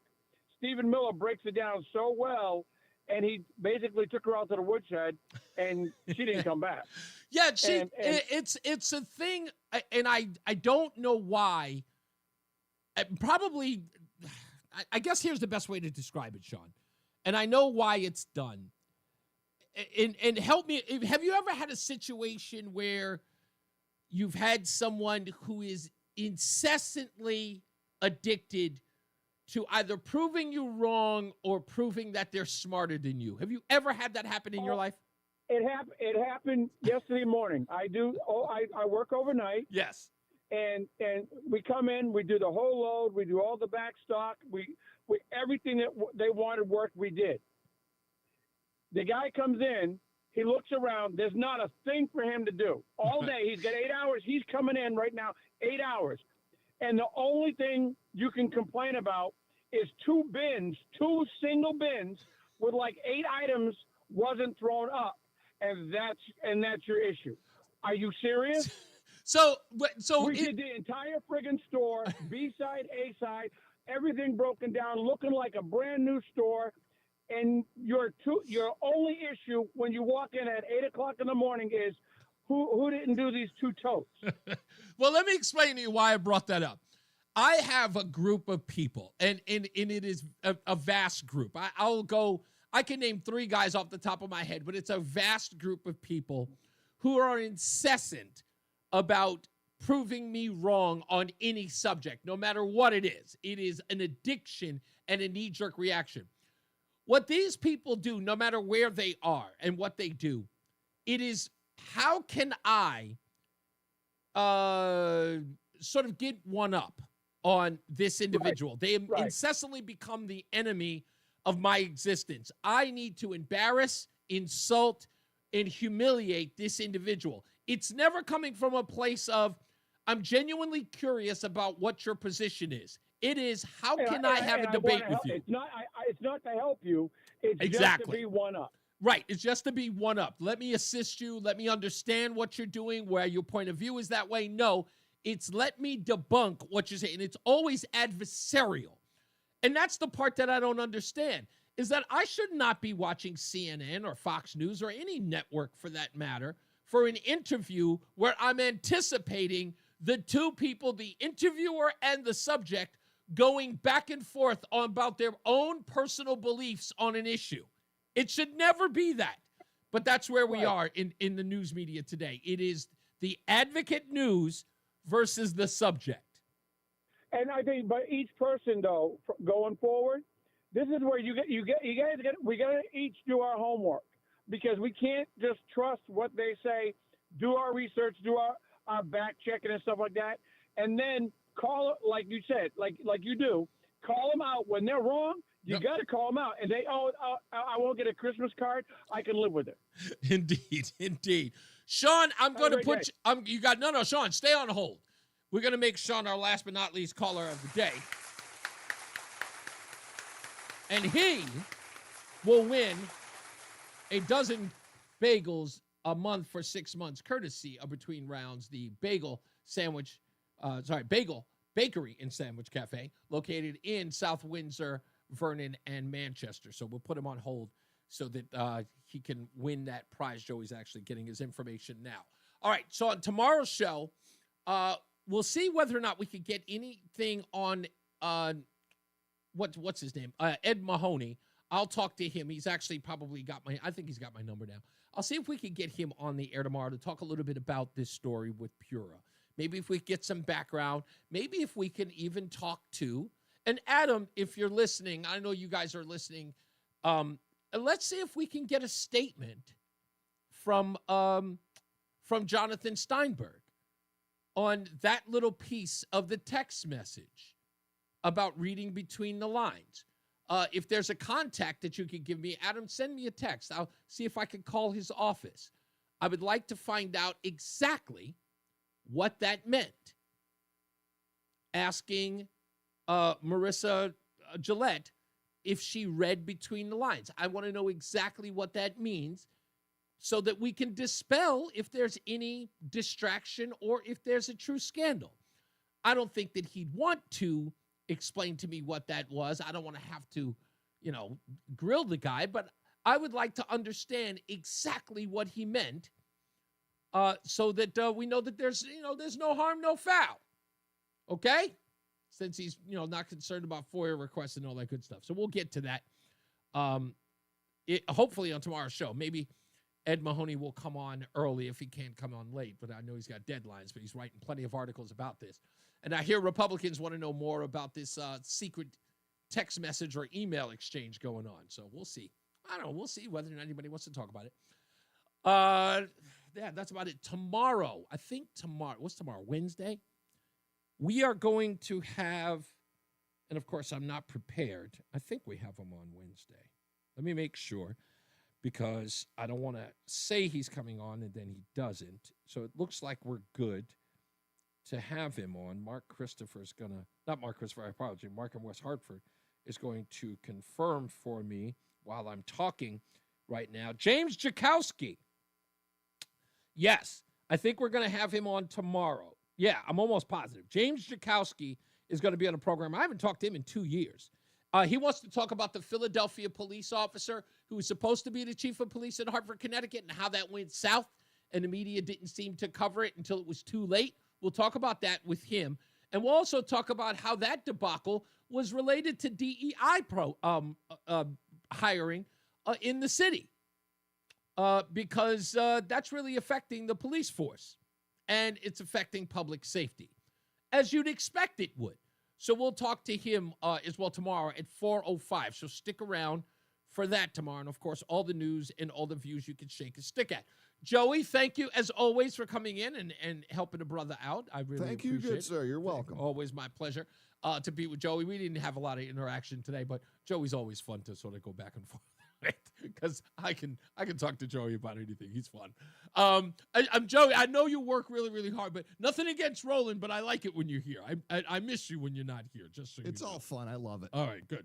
All right, folks, as I always say, radio is free, so we thank you for paying attention. Remember to keep JC in your hearts and in your mind. Sean Patrick, we love you and we miss you. Remember that panic is not planning, so plan your work and work your plan. Me, I'm Reese on radio. He's Mark Christopher. He's in the BPS Traffic Center. He's going to get you the rest of the way home. Good night, Mark. Hey, have a great night, guys. If you're westbound, You are clear, sir. Thank approaching you. the Boca Bridge. All right, Thank you. I will talk to you We'll go soon. traffic out to All right. All right, buddy, West bye. Hartford, right center lanes blocked with a crash. Stay left. Southbound, I should say eastbound 84 is slowing. All right, folks, thank you, everybody. Much appreciated. Tentatively. That's what I meant to say. Thank you, Truth. I will make sure that I remember that. Thank you, folks. I will see you guys tomorrow.